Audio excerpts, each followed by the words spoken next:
I died on my very first day in this new world. A bone dragon's breath killed me instantly. I thought that was the end. The worst luck any person could have after being transported to a world of magic and fantasy. But then, in the darkness, glowing words appeared like fireflies. A status panel, the same game-like interface I'd had since arriving in this world. It showed my name, Ethan Vargas. Race, low-rank skeleton. Level 1. My stats were pitiful, Strength 4, Constitution 4, Spirit 8, all out of 10. I had 2 skills, Bone Shift and Appraisal. And 2 nasty conditions. Enslaved by the evil bone dragon Vargas, and bone decay, my skeleton body was slowly falling apart. About 1 year before I'd crumble to nothing, light returned. I was at the bottom of a dark canyon, surrounded by mindless skeletons wandering around like lost souls. I raised my hand and saw only cracked, yellowed bones instead of flesh. I had become a skeleton. I panicked at first, but then I calmed down. At least I was alive. I still had my mind, my memories, and my panel. That was my edge. None of the other skeletons here had any intelligence. No brains at all, literally. I needed to level up and evolve. To do that, I needed experience, which meant killing monsters. I used appraisal on a nearby skeleton, level 3 with a skill called hard bone. Too strong to fight head-on. But I had something it didn't, a brain. I followed it quietly, waiting. Eventually its status showed, sleeping, then deep sleep. I looked around, made sure no other skeletons were nearby, picked up a heavy rock, and smashed it right on the skull.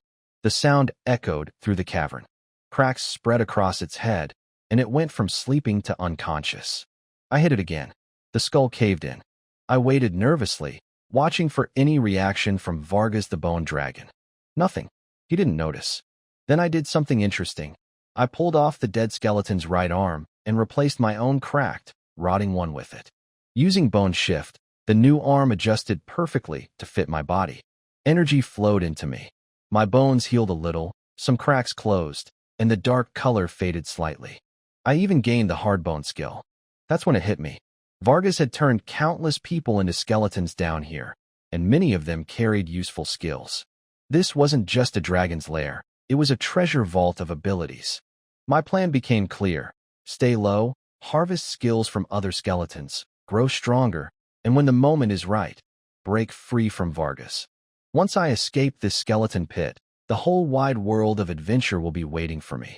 I looked up into the darkness of the cavern, the blue flames in my eye sockets burning brighter than ever. I scanned the canyon, studying each skeleton with my glowing blue eyes. None of them noticed anything strange about me.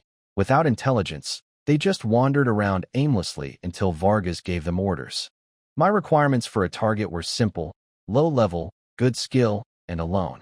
But finding skeletons near my level was surprisingly hard. Most were level 5 or above. Level 1 skeletons like me were basically rare creatures down here. Eventually, I got lucky. I spotted a level 3 skeleton with a skill called Swift Bone. It had long, smooth, white legs, beautiful quality bones compared to my cracked yellow ones. I followed it patiently, watching those gorgeous legs move through the dark canyon. The skeleton had no idea I was behind it.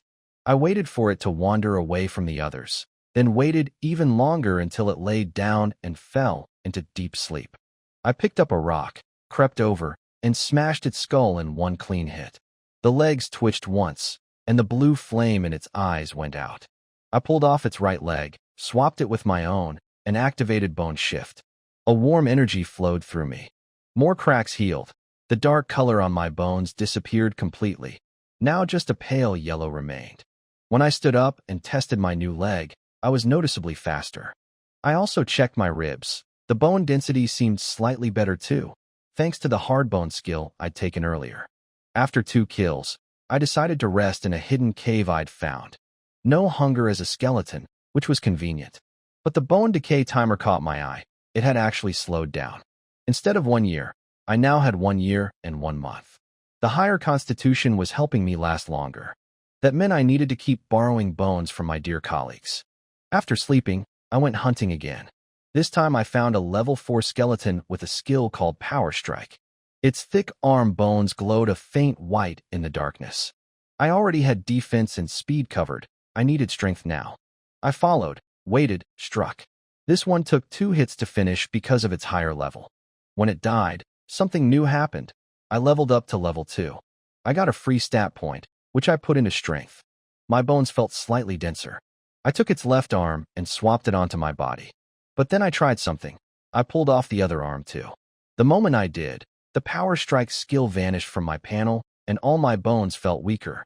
I quickly reattached it, and the skill came back. So that confirmed my theory. I could only borrow 4 skills total, 1 per limb.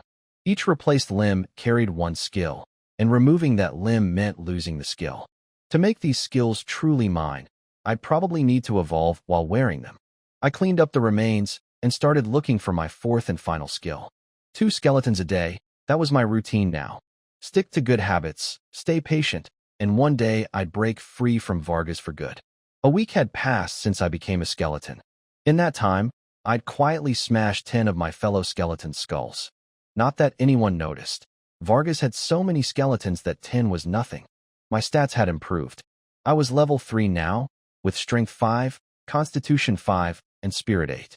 I'd collected 6 skills: bone shift, appraisal, hard bone, power strike, swift bone, and my newest one, silent step. I'd pulled that last skill from a level 3 skeleton's left leg. It let me hide the sound of my footsteps, which was perfect for my line of work. With silent step, swift bone, and a big rock, I didn't even have to wait for skeletons to fall asleep anymore. I could just sprint up and crack their heads open. But today, I wasn't hunting. Today, visitors came to the dragon's lair. They had goat horns, scaly tails, and black bat wings. Succubi, demons. They flew overhead, scanning the skeletons below like shoppers picking through merchandise. I recognized that look. I'd been using it on my coworkers 3 minutes ago. I tried to hide in the crowd, but my bones were too clean and white compared to the others. I'd been keeping myself polished, a habit that now backfired badly. One of them picked me. Her name was Lucia Vargas, a level 34 high-rank demon and elemental mage. She tapped my skull and said I was excellent research material. I played dumb, standing perfectly still like a mindless skeleton. If she discovered I had intelligence, I'd never escape. She brought me and several other skeletons to a walled-off plaza guarded by lower-rank succubi, all servants under Lucia's command. I lost my chance to hunt.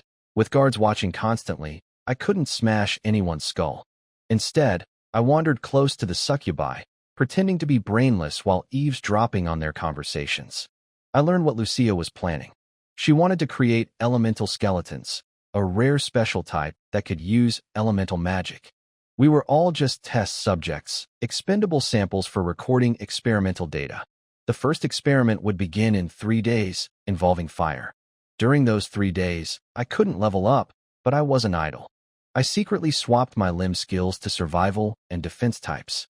I knocked out sleeping skeletons, traded bones with them without anyone noticing. The mindless skeletons didn't even realize their limbs had changed.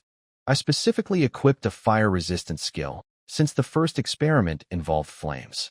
Then the day came. Lucia appeared and wasted no time. 2 succubi grabbed a skeleton and held it in front of her. She placed her hand on its skull and cast a spell, Fire Magma. Molten fire poured over the skeleton. It thrashed and clattered, then collapsed into black ash. My non-existent scalp tingled. I checked my skill panel again. Fire resistance was still there. That gave me a tiny bit of comfort. Couldn't even survive the start. Useless, Lucia said. Next, a second skeleton was dragged forward. Same spell. This one died even faster than the first, legs buckling instantly. Next, over 20 skeletons had already been destroyed. Only 3 survived the first round of fire magma, but then Lucia shoved some strange crystal into their chests. Their blue flames turned orange-red instantly, and they burned to black chunks on the ground. She never intended for them to live. She was just collecting data on how they died. Now I was the last skeleton standing in my area. I'd been so busy watching the others get roasted that I didn't notice everyone around me had already been grabbed. I tried to casually wander toward a larger group, but 2 succubi caught me by the shoulder blades before I could move. They dragged me in front of Lucia. Up close, she was stunningly beautiful. Horns, tail, bat wings and all. But I wasn't admiring the view. I was trying not to shake. She placed her hand on my skull. Fire Magma. Molten flame poured down over every bone in my body, coating me like a burning film. It was the first time I'd felt pain since becoming a skeleton. My throat made horrible grinding sounds. Crack, crack, crack, as bones burned and healed and burned again. Fire resistance and hard bone worked together, barely keeping me alive until the spell ended. My bones glowed faintly red, steaming like hot iron. So weak, yet he survived, Lucia said, looking surprised. Then came the crystal. She pulled one out, bigger than the ones she'd used on the other 3 survivors. She'd deliberately increased the dose. She wasn't trying to transform us. She just wanted to record how we broke. She pushed the crystal into the blue flame in my chest. Instantly, fire exploded through my entire body. My eye flames turned orange-red. Every bone cracked and turned glowing red, like pottery about to shatter in a kiln. This pain made the fire magma feel like a warm bath. Hard bone kept healing me, but it was barely slowing the collapse. I was seconds from falling apart. Then I remembered. I still had 1 free stat point saved from leveling up. I opened my panel. Even through the flames it stayed perfectly clear. Add to Constitution. Warmth surged from deep inside my bones. The spreading cracks finally stopped. Hard bone and the new Constitution worked together, healing and resisting, healing and resisting. My skeleton became a battlefield, breaking and mending over and over while I screamed that awful bone-grinding scream. Slowly, the fire weakened. I felt like I'd crawled out of hell. My panel flickered with new information. A new class had appeared, Elementalist, a type of mage controlling dangerous elemental magic. And a new race option, low-rank fire skeleton, a special variant with a level cap of 20. The fire pulled back into my body, and the orange flames in my eyes gradually turned blue again. Lucia's face went from excitement to disappointment. Transformation failed after all. But surviving that, lucky bastard, she kicked me and moved on to the next skeleton. I stood up shakily and resumed my mindless wandering act. But behind my blue eye flames, a flicker of orange glowed. I had fire magic now, a brand new hidden card. I was the only skeleton to survive the entire experiment. Lucia wasn't surprised by the results. She hadn't expected success on the first batch anyway. She went out to gather more materials and filled the plaza with fresh skeletons. I noticed something important. Lucia didn't count her skeletons. To her, we were no different from livestock. She'd never remember how many she grabbed. Among the new batch, I identified 5 targets, for level 5 and 1 level 6. When Lucia left to collect materials and only low-rank succubi remained on guard, I made my move. I pressed my palm against the skeleton's face. Fire, blue flames erupted silently in the darkness, burning through the skull from the inside. My other hand reached into its chest, crushing and burning its core flame. Quick, quiet, invisible. I took its left leg and swapped it with mine. To my surprise, when I removed my old leg, the silent step skill didn't disappear. Surviving Lucia's fire experiment must have permanently fused that skill into me. I dismantled the remains, carefully wrapped each bone fragment in blue flame, and burned everything to powder, scattering it on the ground. No evidence. By the time I finished, I was mentally exhausted. So magic was tied to spirit points. I was grateful mine were decent. Then I collapsed into deep sleep. I kept spying on the succubi during the day, listening for clues about the next experiment. Last time, knowing it involved fire saved my life. This time, I learned it would be earth magic. So I needed an earth-resistant skill.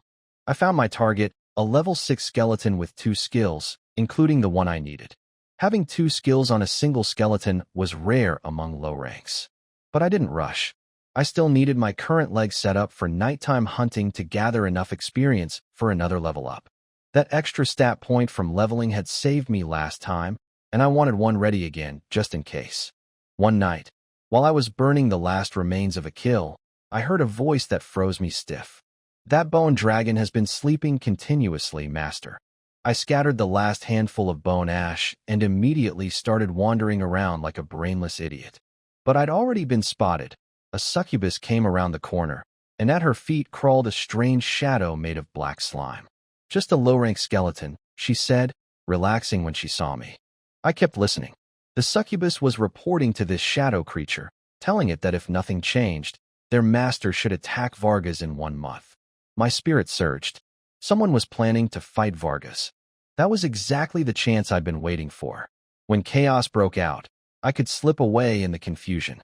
The black slime vanished into the shadows without ever speaking. The succubus noticed me lingering nearby, so I performed my best act yet. I tripped over nothing, fell flat on my face, got up, turned a random direction, and kept wandering like a confused idiot. Pure low-rank skeleton energy. She looked away, deciding I wasn't worth killing. I was still the only survivor of Lucia's first experiment, and she didn't want to risk angering her boss. The next 2 nights, I worked hard. I killed and burned skeletons for experience, then went after the one with earth resistance. Swapping legs turned into a mess. The first attempt pulled the wrong skill from a dual skill skeleton. I had to find another skeleton with the right ability, burning through almost all my mental energy in the process. By the end, I was so exhausted I could barely stand. I burned the last body at low heat to make it look like natural bone decay, then collapsed in a corner and blacked out. When I woke up, the remains had been cleaned away by the succubi. They'd assumed it was just another skeleton crumbling from decay. My spirit had risen to 9 points. I had earth resistance equipped, constitution at 7, and a free stat point saved. I felt confident, almost cocky. I was actually looking forward to Lucia's next experiment. At noon, sunlight crept into the canyon. Lucia descended on her beautiful bat wings, those deep purple eyes scanning the skeletons. She waved her hand, and 2 succubi grabbed me immediately. She remembered me from last time. She looked into my eye sockets and paused. For a second, I thought she saw the excitement in my soul flames. She shook her head. "I hope you survive again," she said. Then she cast her spell. Winds of Aeolus. A hurricane swallowed me whole. Every bone in my body felt like it was being sliced by 1,000 invisible knives. My soul felt like it was about to be ripped right out of my skeleton. It wasn't earth magic. It was wind. That lying, evil, beautiful demon. The succubi had given me wrong information, or Lucia had changed her plans. All my careful preparation with earth resistance was completely useless. A total joke. The wind hit me like 1,000 knives. I had to think fast. I flattened my bones to reduce wind resistance, wrapped my arms around my chest to protect the soul flame inside, and kept healing the tiny chips the wind carved off my surface. I compressed my flame as tight as possible so it wouldn't blow out. It wasn't enough. My bones got chewed up like ants had been gnawing on them. White bone dust swirled everywhere. I realized how important resistance skills were. Last time, fire resistance had saved me. This time, I had nothing against wind. I'd been completely tricked. When the wind finally stopped, I was a wreck. My skeleton was so damaged that Lucia thought I was dead. But then the tiny flame in my chest flickered and roared back to life. My eye sockets lit up again. I was alive. Barely. Lucia wasn't done. She pulled out a pale blue crystal, smaller than the fire one from last time. She was calibrating the dose based on how I'd performed in the first round, giving just enough to kill me. She shoved it into my chest flame. Instantly, a blue hurricane erupted from inside me, scouring every bone. My teeth fell out one by one. My skull wore down to a paper-thin shell full of holes. Ribs snapped off. My arm and leg bones thinned to the width of a pinky finger. I waited until the absolute breaking point, then spent my free stat point on Constitution. Healing surged through me, fighting back the destruction. Lucia watched with wide eyes. Same as last time. Some kind of special self-healing talent, she muttered, then lost interest and moved on. I collapsed on the ground, waiting for a notification about wind magic. It never came. The crystal had been too small to trigger the transformation. All that suffering for nothing. If I'd had wind resistance, it wouldn't have been nearly this bad. I figured out the pattern now. For elements, fire, water, earth, wind. Lucia had tested fire and wind. Next would be earth and water. This time, I decided to collect all 4 resistance skills. No more trusting the succubi's intel. After the experiment ended, I was the only survivor again. The succubi stared at me like I was some kind of cockroach that refused to die. A fresh batch of skeletons arrived. I got back to work, hunting at night, 2 or 3 kills per session. I was getting so efficient at grinding bones to dust that the airborne particles were bothering the succubi during their flights. My level climbed to 5, nearly 6. But I had to slow down. While eavesdropping on the succubi, I heard them mention the plaza seemed emptier than before. They didn't suspect a skeleton was responsible. They trusted that no skeleton could do such a thing. I felt oddly proud of that trust. When Lucia returned, I had swapped my skills to water resistance and earth resistance. I didn't trust the succubi's information anymore. She pulled me out first again. I cursed silently. I wanted to let other skeletons go before me, so I could observe. This time it's water. Try to survive, she said with a gentle smile, then immediately tried to kill me. Water prison. Water materialized from thin air and wrapped around me, forming a floating sphere. The pressure crushed inward, bending my bones. But with water resistance active and my constitution now at 9, I handled it fairly well. Lucia looked excited. She pulled out a deep blue crystal, bigger than the fire one had been, and jammed it into my chest flame. Another round of agony. But I spent my last free stat point on constitution and barely pulled through. I got the water magic. Low-rank ocean skeleton. A skeleton that could control water. Being alive felt great. Lucia looked at me with disappointment again, kicked me, and called for the next subject. I got up and wandered around, watching my new batch of coworkers die in creative ways. I realized I'd become twisted. When I first turned into a skeleton, I was terrified of everything. Now I was entertained by watching others get destroyed. Maybe this was what corruption looked like. After that batch was gone, the succubi started treating me differently. They began rubbing against me like I was a good luck charm. Lucky skeleton, bless me with a promotion. Lucky skeleton, help me find a cute boy next time I go out. They were constantly around me, which made nighttime hunting nearly impossible. By the time Lucia returned, I'd barely scraped to level 6. My constitution had reached 11, well past the evolution requirement, but my strength was only at 5. Seriously unbalanced. The fourth experiment was Earth, as expected. Lucia cast Decay, the worst possible spell against skeletons. It crumbled bones into dirt, especially deadly for creatures already suffering from bone decay. But with 11 constitution and earth resistance, I tanked it calmly. Then came the crystal, pigeon egg size this time. My bones started dissolving layer by layer, turning to soil. Even my consciousness began fading, like I was sinking into the earth to sleep forever. But I held on without even needing a stat point. I was a tank now. I gained earth magic, low-rank earth skeleton, with rock-hard bones and power over soil and stone. I shook off the dirt and kept wandering, ignoring Lucia's disappointed face. What a wonderful demon. She'd handed me a complete set of elemental magic for free. A true angel investor on my escape journey. I'd make sure to kill her painlessly someday. Maybe. Before releasing me back to the general population, the succubi plucked off my finger bones as souvenirs. Lucky skeleton fingers bring good fortune, they said. Unbelievable. Back among the regular skeletons, I was a different creature entirely. I swapped all 4 limbs for the best setup I could find, especially a right arm carrying sword bone, an incredibly rare skill. Out of all Vargas's countless skeletons, only one had it.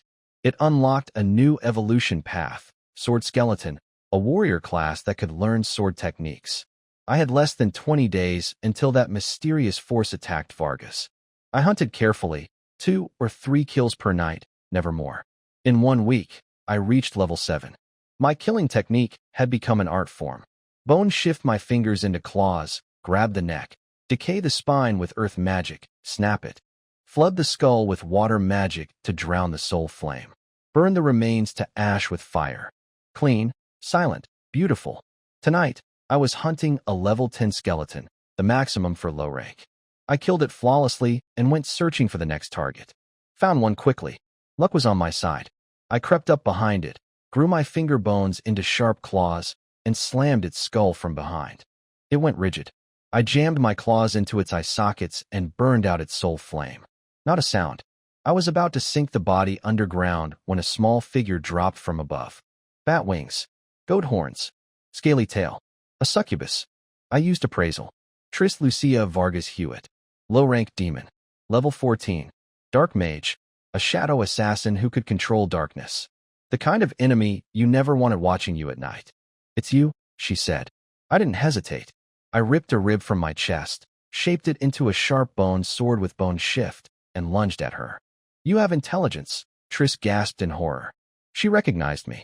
I was the skeleton who'd been nearby that night, when she was reporting to her mysterious shadow master about the plan to attack Vargas. And now she knew my secret.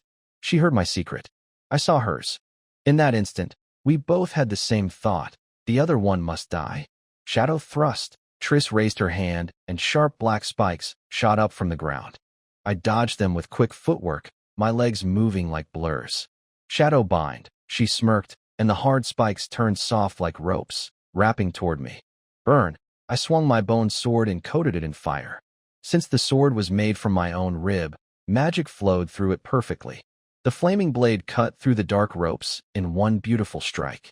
Fire magic? How? You're a low-rank skeleton. Triss was shocked. Nobody knows how dangerous a hiding predator is until it shows its fangs. I stabbed at her chest. She panicked, dropped her arrogance, and flew upward. As long as she stayed airborne, she thought she was safe. I wasn't going to let that happen. I reshaped my bone sword into a long, thin spear. My left arm gripped it tight, power strike activated. I hurled it with everything I had. The blue-flamed spear drew a faint line through the dark air and pierced straight through both her bat wings. She crashed toward the ground. Swamp. I slammed both hands down. Water and earth magic fired together. The ground beneath her turned to thick mud, swallowing her silently. She opened her mouth to scream for help, but the mud poured in before any sound came out. I grabbed her throat. My finger bones sharpened into claws and sliced across her neck. Blood sprayed out. I held on until she stopped moving. Looking at her body sinking in the swamp, I felt nothing. No fear, no horror, no guilt. And that realization made me pause. Maybe the moment Vargas turned me into a skeleton, I permanently lost something human. But my little moment of sadness didn't last long. The experience numbers jumping on my panel cheered me right up. I burned her body to ash, restored the swamp back to solid ground with earth magic, retrieved my rib spear, burned the blood off, reshaped it, and reattached it to my chest. Can't waste bones. That's like losing calcium. Then I went back to being a dumb, wandering skeleton. I reviewed my mistakes. After learning magic, I'd gotten careless and sloppy. Before, I always stalked targets patiently and waited for them to sleep. Having power had made me reckless. I needed to fix that, or it would happen again. Triss's disappearance didn't cause any commotion. A low-rank demon apparently wasn't important enough for Vargas or Lucia to care about. Still, I stayed hidden for a full week before hunting again. I didn't want to wait, but I had to be smart. The attack on Vargas was coming soon, just days away. That was the moment I'd been preparing for. If I missed it, who knew when another chance would come? So I took calculated risks, hunting carefully, 2 or 3 skeletons a night. On the third day, I hit level 10. Max level for a low-rank skeleton. My stats looked impressive now. Strength 10, Constitution 13, Spirit 10. I had a long list of skills: Bone Shift, Appraisal, Power Strike, Swift Bone, Silent Step, Swordsmanship, Elemental Resistance, plus Fire, Water, and Earth Magic. Multiple evolution paths were available: Earth Skeleton, Sword Skeleton, Ocean Skeleton. My bone decay timer had stretched to 8 years. My description now read: underestimate him and you'll pay the price. But I didn't evolve. Not yet. If I suddenly transformed in the middle of the dragon's lair, everyone would know something was wrong. They'd tighten control over me, and I'd never escape. I wasn't going to spend my life working for a bone dragon for free. I would wait for the perfect moment. The next morning, the whole canyon shook. Rocks crashed down from above, smashing skeletons to pieces. I looked up, flames burning bright in my eyes. Orange fireballs rained down from the canyon entrance. The moment I'd been waiting for had finally arrived.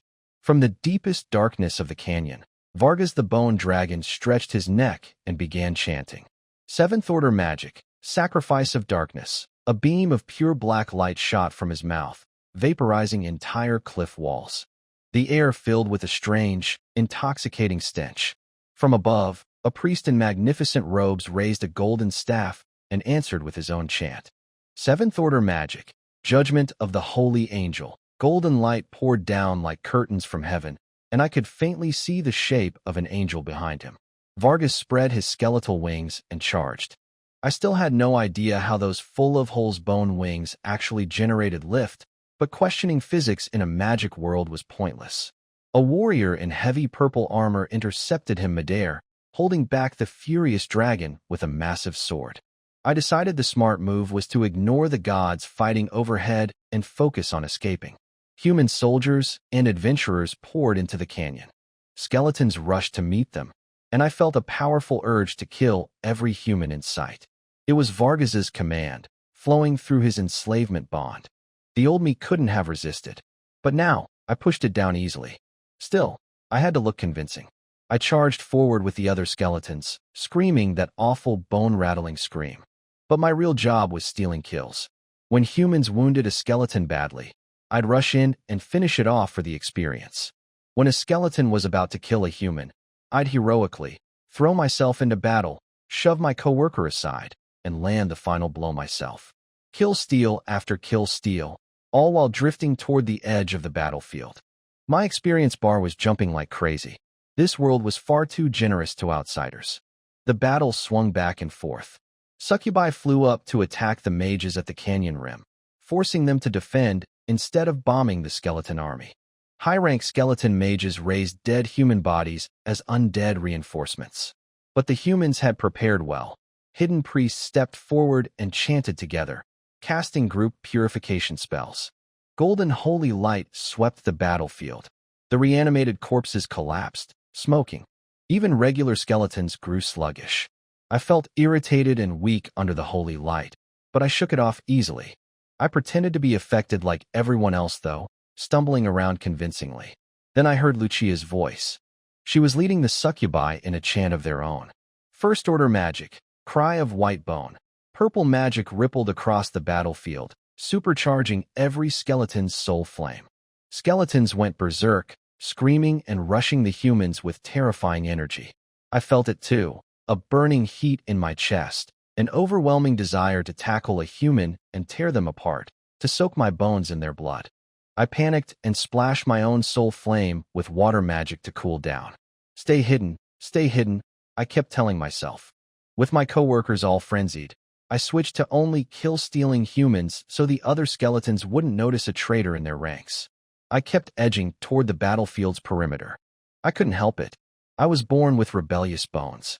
The priests started chanting again. First order magic, blessing of the seraph. Suddenly, every human weapon was coated in holy light, slicing through skeletons like hot knives through butter. I watched my coworkers fall apart left and right. Enough with the buffs already. The battlefield edge felt impossibly far away. I kept my cool, kept stealing kills, kept inching closer. My experience had climbed past 2,000. After I evolved, all of it would pour in at once. That was the only comforting thought I had. Almost there, almost there. I could see the edge. Beyond it, freedom, the open world, adventure, cute elves and beast girls waiting for me.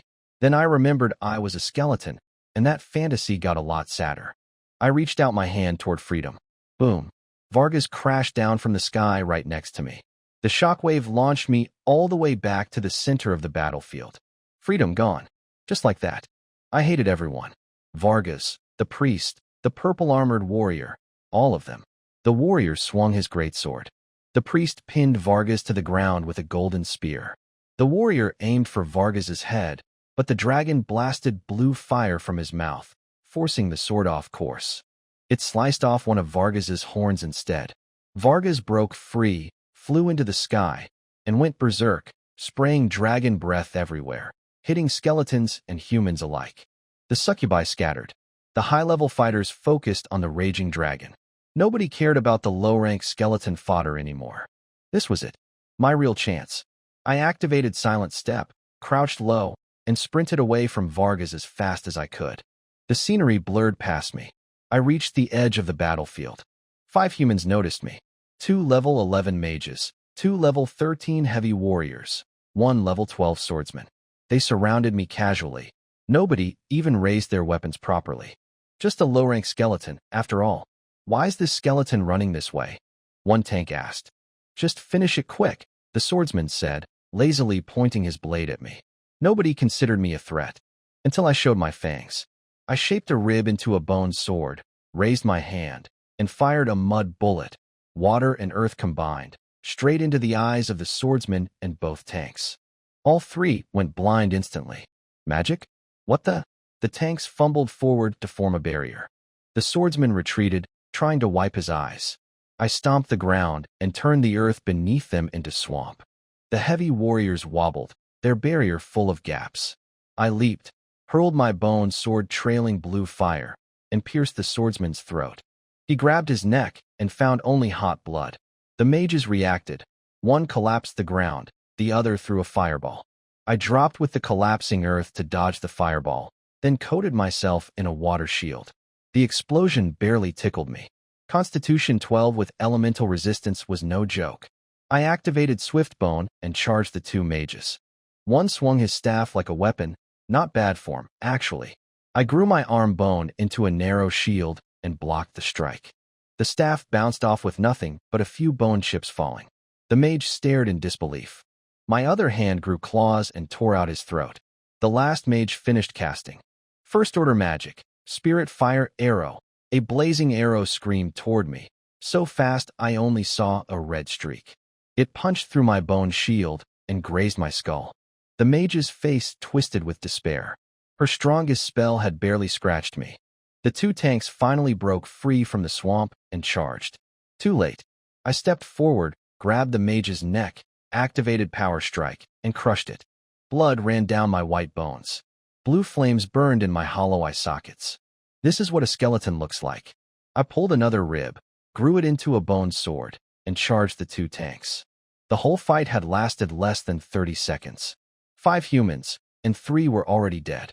They'd underestimated a skeleton, and now they'd never get the chance to learn from that mistake. I cut them down with a mix of magic and blade work. 2 quick slashes, 2 cold necks. After the last one fell, I pulled my bone sword from the swordsman's throat, reshaped it back into a rib, and reattached it. Then I stripped the swordsman's leather armor and cloak, threw them over my skeleton body, and plunged into the forest. Running, running, running. Freedom. I was free. I gripped my bone sword in my pale white hand and pressed my face bones against the forest air. I couldn't smell anything. No nose. But I swore I could almost sense the earth's fragrance. Then I spotted something in a crater among the trees. Fresh dirt, overturned soil, and in the center, a massive white chunk. At first I thought it was a rock. Then I recognized it. It was Vargas's horn, the one the purple-armored warrior had sliced off. My first instinct was to run. What if Vargas came looking for it? But then a dangerous thought crept in. What if I could attach it to myself? This was a piece of a level 70 bone dragon. Way better than any low-rank skeleton limb. Even a tiny bit would be incredible. I pressed my skull against the horn and activated Bone Shift. They began fusing together. My panel lit up with new information: low-rank half-dragon skeleton, a special evolution path with dragon power, and a level cap of 30. 3 new skills appeared at once: bone wings, bone growth, and dragon magic. But there was a problem.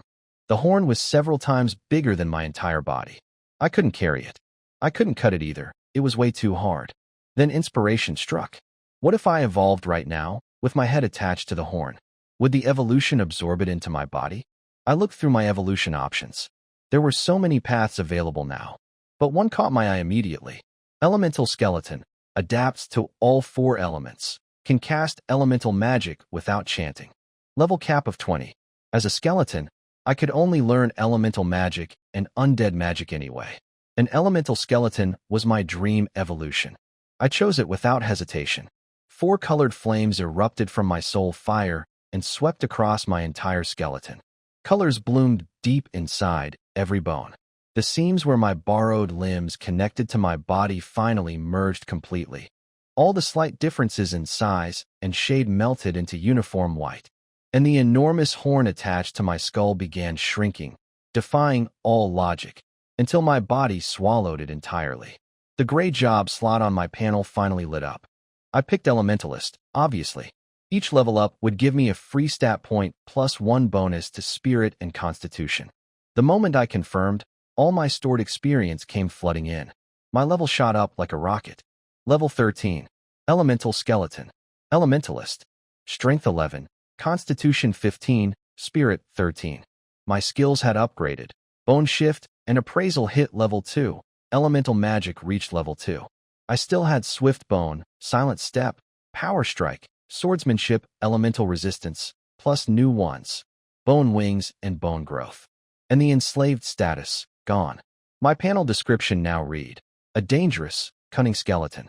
Versatile, skilled at disguise and elemental magic. Underestimating him will cost you your life.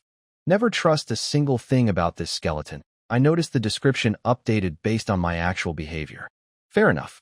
I couldn't even argue with it. My bones were now smooth as white jade, like fine porcelain. The soul flames in my eyes and chest glowed like sapphires. But I had no time to admire myself. I climbed out of the crater and sprinted away from the battlefield, dumping all my spare stat points into spirit, pushing it to 16. Then a group of succubi appeared ahead. Over 10 of them. Low-ranked demons who'd fled the battlefield when Vargas went berserk. I forced my bones to shift back to their old rough, yellowed look. A low-rank skeleton disguise. They relaxed when they saw me. Just a low-rank skeleton, one said. How did it get out here, though? A tall succubus frowned. Good question.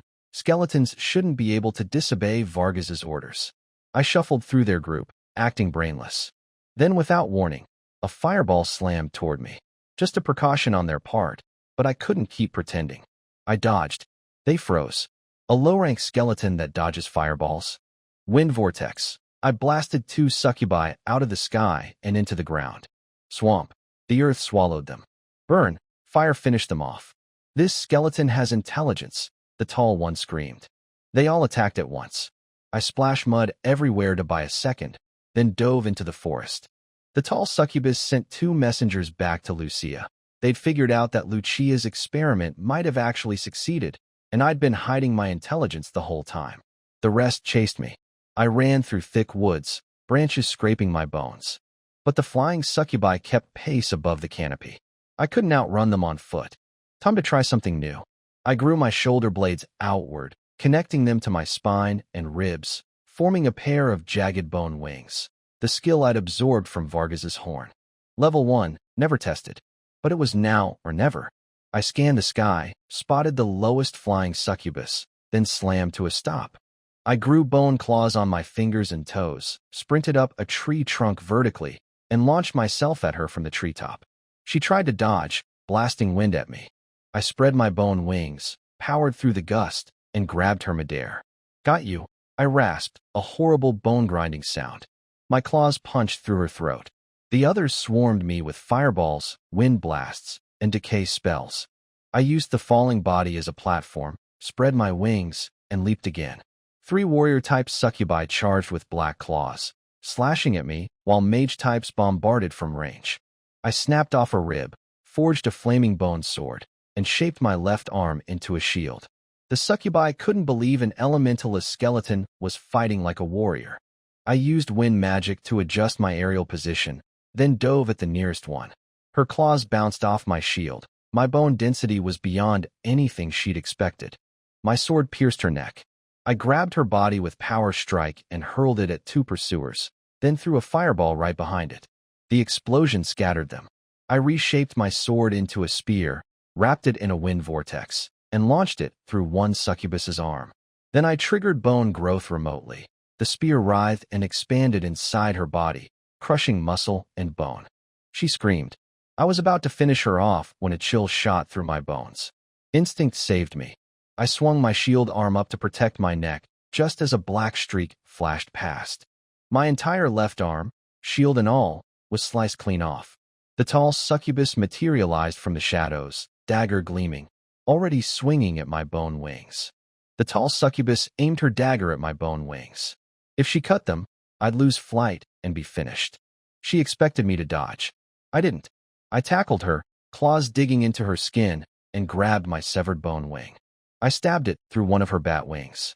We plummeted together. She tried to push me off, but I held on tight, staring her down with my burning blue eyes. We hit the ground hard. She coughed blood. I broke a few ribs. I grabbed one of the broken ribs and drove it through her chest. Bone growth. It expanded inside her, piercing her heart. My cut bone wing was shattered from the fall. Several succubi still chased me. I sprinted deeper into the forest while they bombarded me from the air, confident now that I couldn't fly. Then I jumped back into the sky. They couldn't believe it. I had wings again. I'd ripped off both my arms and one leg. reshaping those bones into a new pair of wings. I was flying with no arms and one leg. The succubi had never experienced anything like this. I lunged at the closest one. With only one leg left, they knew I'd attack with it. The nearest succubus dodged my leg blade easily and slapped at my spine. I took the hit, dove into her arms, and bit through her throat with sharpened teeth. Using her falling body as a springboard, I launched at the mage types. They were terrified now.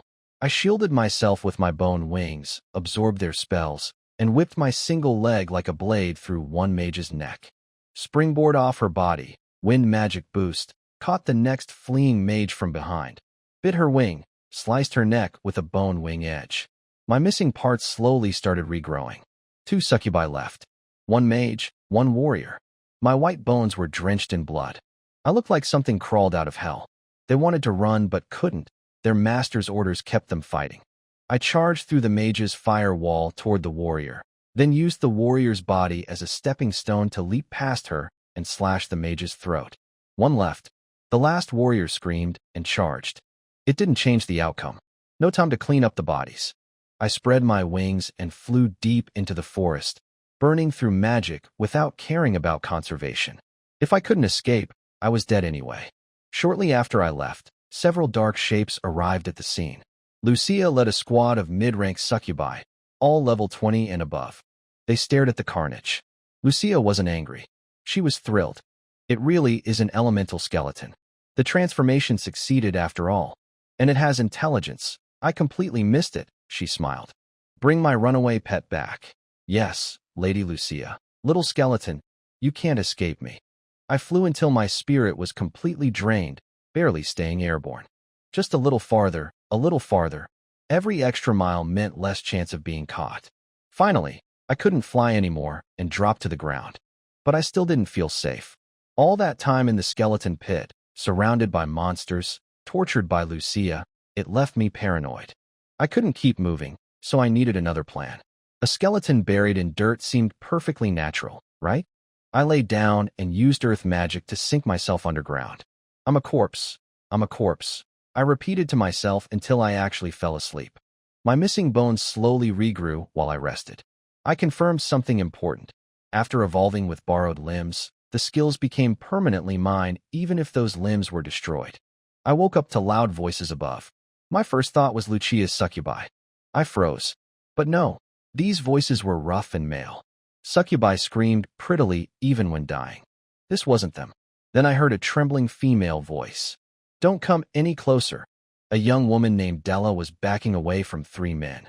The leader was muscular, shirtless, holding a short sword. 2 others flanked him, 1 chubby in leather armor, 1 short in linen clothes. Relax, we just want to be friends, the leader said with a grin. Della drew a dagger, but she was small, and the men only laughed. In desperation, she pressed the blade to her own throat. Back off. Unless you want to play with a corpse. That stopped them briefly. The leader pretended to retreat, then lunged forward with surprising speed, snatching the dagger from her hand. The other 2 grabbed her arms. That's when I started climbing out. Bones creaking, my white hand pushed through the dirt. The men noticed. A skeleton? Here. The leader drew his sword. I'll handle it quick. He walked toward me casually. Just a freshly risen low-rank skeleton, no threat at all. A mud arrow shot from the ground into his eyes. I crushed his neck before he could swing. The other 2 dropped Della and charged. I turned the ground to swamp beneath their feet. They sank in, cursing. I shaped a rib into a bone sword and cut both their throats in seconds. These guys were all below level 10. Barely any experience. Pathetic. I turned toward the woman sitting on the ground. She raised the dagger at me, trembling. Fair enough. Why would a skeleton spare her? I tried to speak. Crack. Crack. Crack. Won't. Crack crack. Talking was incredibly hard. No tongue, no vocal cords, just bones. I started growing a thin bone plate in my throat, vibrating it to produce sound. You're talking? Della stared at me in disbelief, then shook her head. A skeleton that talks? Impossible. If you have intelligence, please say crack once, she said cautiously. Crack. Her eyes went wide. I'm sorry, I thought you were a mindless monster. Thank you for saving me, mister. Skeleton. She let go of the dagger to show her trust, though I was already holding the blade anyway. Crack. No. Need. Crack. To thank. Me. I turned away to dispose of the bodies, practicing tongue twisters while adjusting the bone plate in my throat, slowly getting the sound clearer and clearer. Della watched me with a mix of fear and curiosity as I cleaned up the bodies. I washed the dead men's clothes with water magic, put them on over my bones, and pulled a cloak over my skull. Then I walked back to her. Now, let's discuss payment for saving your life. I'd rescued her partly out of a sense of justice, but mostly because I needed help. I was a skeleton, naturally an enemy of humans. I couldn't blindly trust anyone, no matter how pretty. Living among succubi had taught me that beauty doesn't equal goodness. I'm a merchant, Della said, swallowing hard. I understand fair exchange. I held up 2 bony fingers. Option 1. Pay me what you think your life is worth, then we go our separate ways. Option 2. Help me blend into human society. But if you choose this, I need insurance. Your life must be in my hands, just as mine will be in yours. It was only fair. Once I entered human civilization, she could expose me with a single word. So she needed equal skin in the game. I choose option 2, she said without hesitation. That surprised me. She explained. She wanted my help, and she believed I was more trustworthy than humans. She introduced herself as Della Reeves, a merchant from White Bear City. Ethan. Skeleton. I pressed a finger bone to her neck and grew a thin white bone necklace around it, too small to slip over her head. If she ever betrayed me, it would pierce her throat. She called it pretty and thanked me. I could see the fear beneath her smile. You can still change your mind. No, she said firmly, her red hair swaying like fire. We headed toward the city. Lucia would certainly come after me, and the best place to hide was among humans. Along the way, Della filled me in on the world. We were in the territory of White Bear City, part of the Duchy of Mandel within the United Kingdom of Atlantis, a massive kingdom made up of 9 duchies. White Bear City was governed by a nobleman called Count Wit. We passed through the towering city walls without trouble. The streets were clean and orderly, more medieval European than I'd expected, but tidier, probably thanks to magic. At the center of the city stood an enormous tower. What's that? I asked. Della looked at me like I was a caveman. You don't know what a city tower is? Did you lose all your memories from before becoming a skeleton? That excuse worked perfectly for me, so I went with it. She explained everything. Every city had a tower marking the entrance to a dungeon, an underground labyrinth filled with monsters and resources. 90% of all magical materials came from dungeons. Job change scrolls, enchanted equipment, rare ingredients, all from dungeons. Long ago, intelligent races nearly went extinct until dungeons appeared, giving them the power to fight back and eventually dominate the world. Dungeons were ranked by depth. 10 floors was Tier 1, 20 was Tier 2, up to Tier 9 at 90 floors.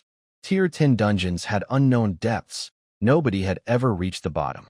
White Bear City's dungeon was Tier 5 with 46 floors. It's basically a grinding dungeon, I muttered. A what? Nothing. Della led me to an impressive 4-story building, her merchant guild. Adventurers streamed in and out, trading loot and materials.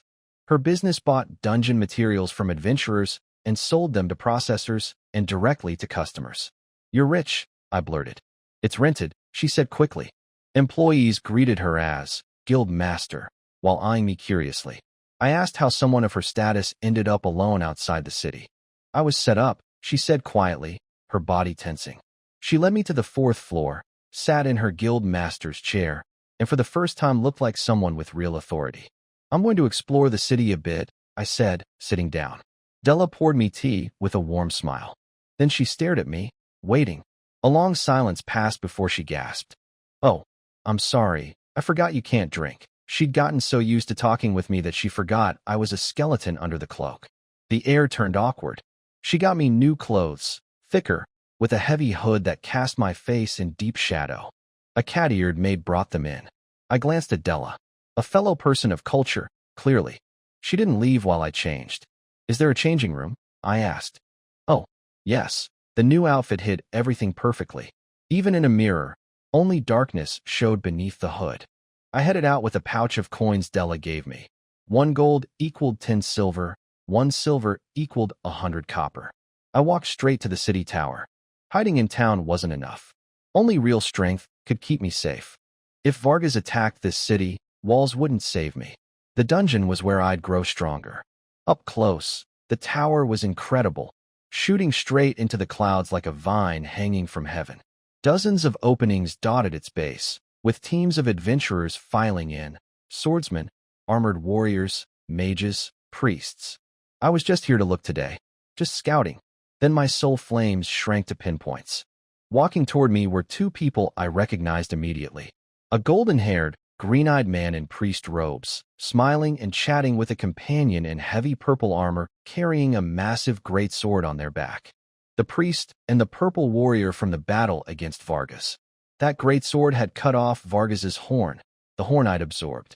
I stiffened and looked away, walking past them naturally. Almost made it. "Stop," the priest said, turning around with a smile. "Have we met before? If I'd had a heart, it would have powered the entire city." I turned slowly, pretended to study his face. "No, your voice sounds rough. Are you sick?" "No. Born this way." The pressure coming off him was crushing. Every joint in my body creaked. He reached his hand toward me. My legs almost bolted on their own. But I held still. "Keith, we've wasted enough time already," the purple warrior said. Not a deep voice, a woman's voice, strong and commanding. The pressure from her was even worse. The priest, Keith, pulled his hand back. Then he asked, "Do you believe in the goddess of light? A skeleton worshipping the goddess of light? One purification spell, and I'd be dust." "No thanks. Shame," Keith said, and turned away. My soul flame, which had nearly gone out from sheer terror, slowly burned back to life. Thank everything that I wasn't human. Biological stress responses would have given me away completely. I looked gratefully at the purple warrior's back. Purple was definitely my lucky color. First time she appeared, her sword gave me Vargas's horn. This time, she'd saved me again without even knowing it. I calmed myself and left the tower area. Behind me, I couldn't hear their conversation, but Keith was teasing his companion. "He obviously recognized us, Iris. Why'd you bail him out?" She kicked him so hard he flew. "Feel like it," she said, walking on. Keith bounced back unharmed. "Wait, do you actually like that guy? The mysterious type? He's skin and bones under that cloak, you know. Wouldn't survive 5 minutes with." Another kick sent him flying. "I will sew your mouth shut." He came back. Got kicked again. Back at the guild, I heard arguing behind Della's door before I even opened it. An 8-person adventurer squad, all well-equipped professionals, was terminating their contract with her guild. "What did they promise you?" Della demanded.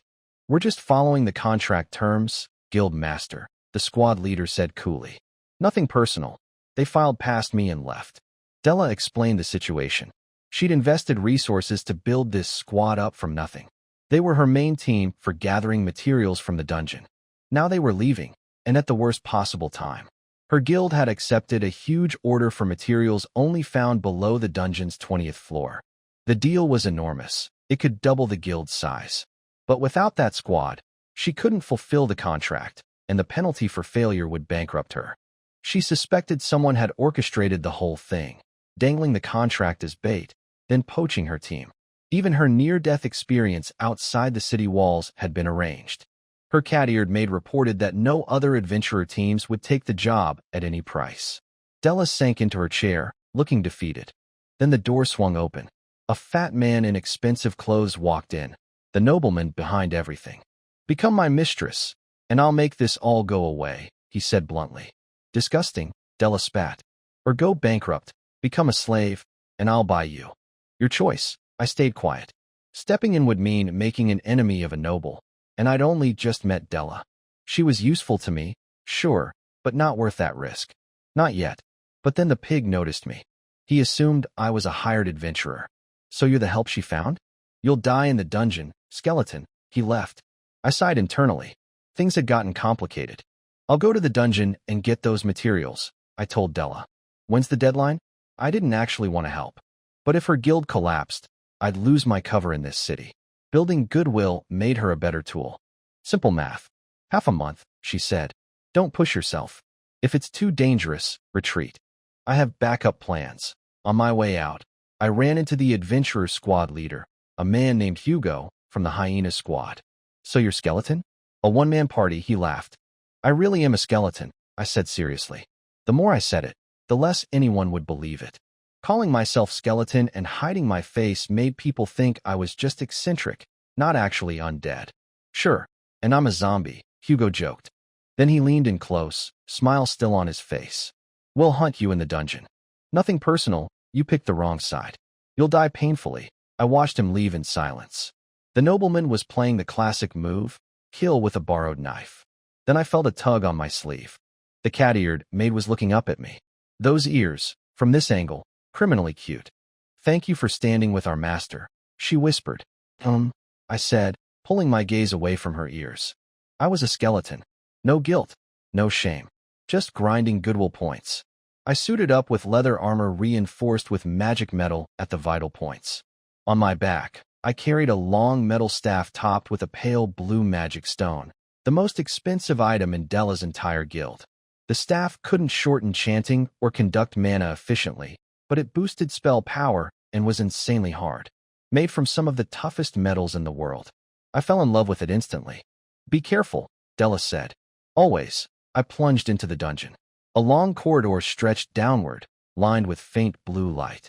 Dreamy, almost beautiful. The first floor was basically a tourist zone. Other adventurers wandered around selling items. All the level 1 monsters had been cleared out ages ago. Signs on the walls pointed the way. I didn't even need a map. A few level 1 slimes gave me 1 experience point each. I jumped down to the second floor, found an underground river on my map, and rode it all the way to floor 8. I dried my clothes with fire magic and immediately got charged by a goblin. Green skin, big nose, long ears. Level 8.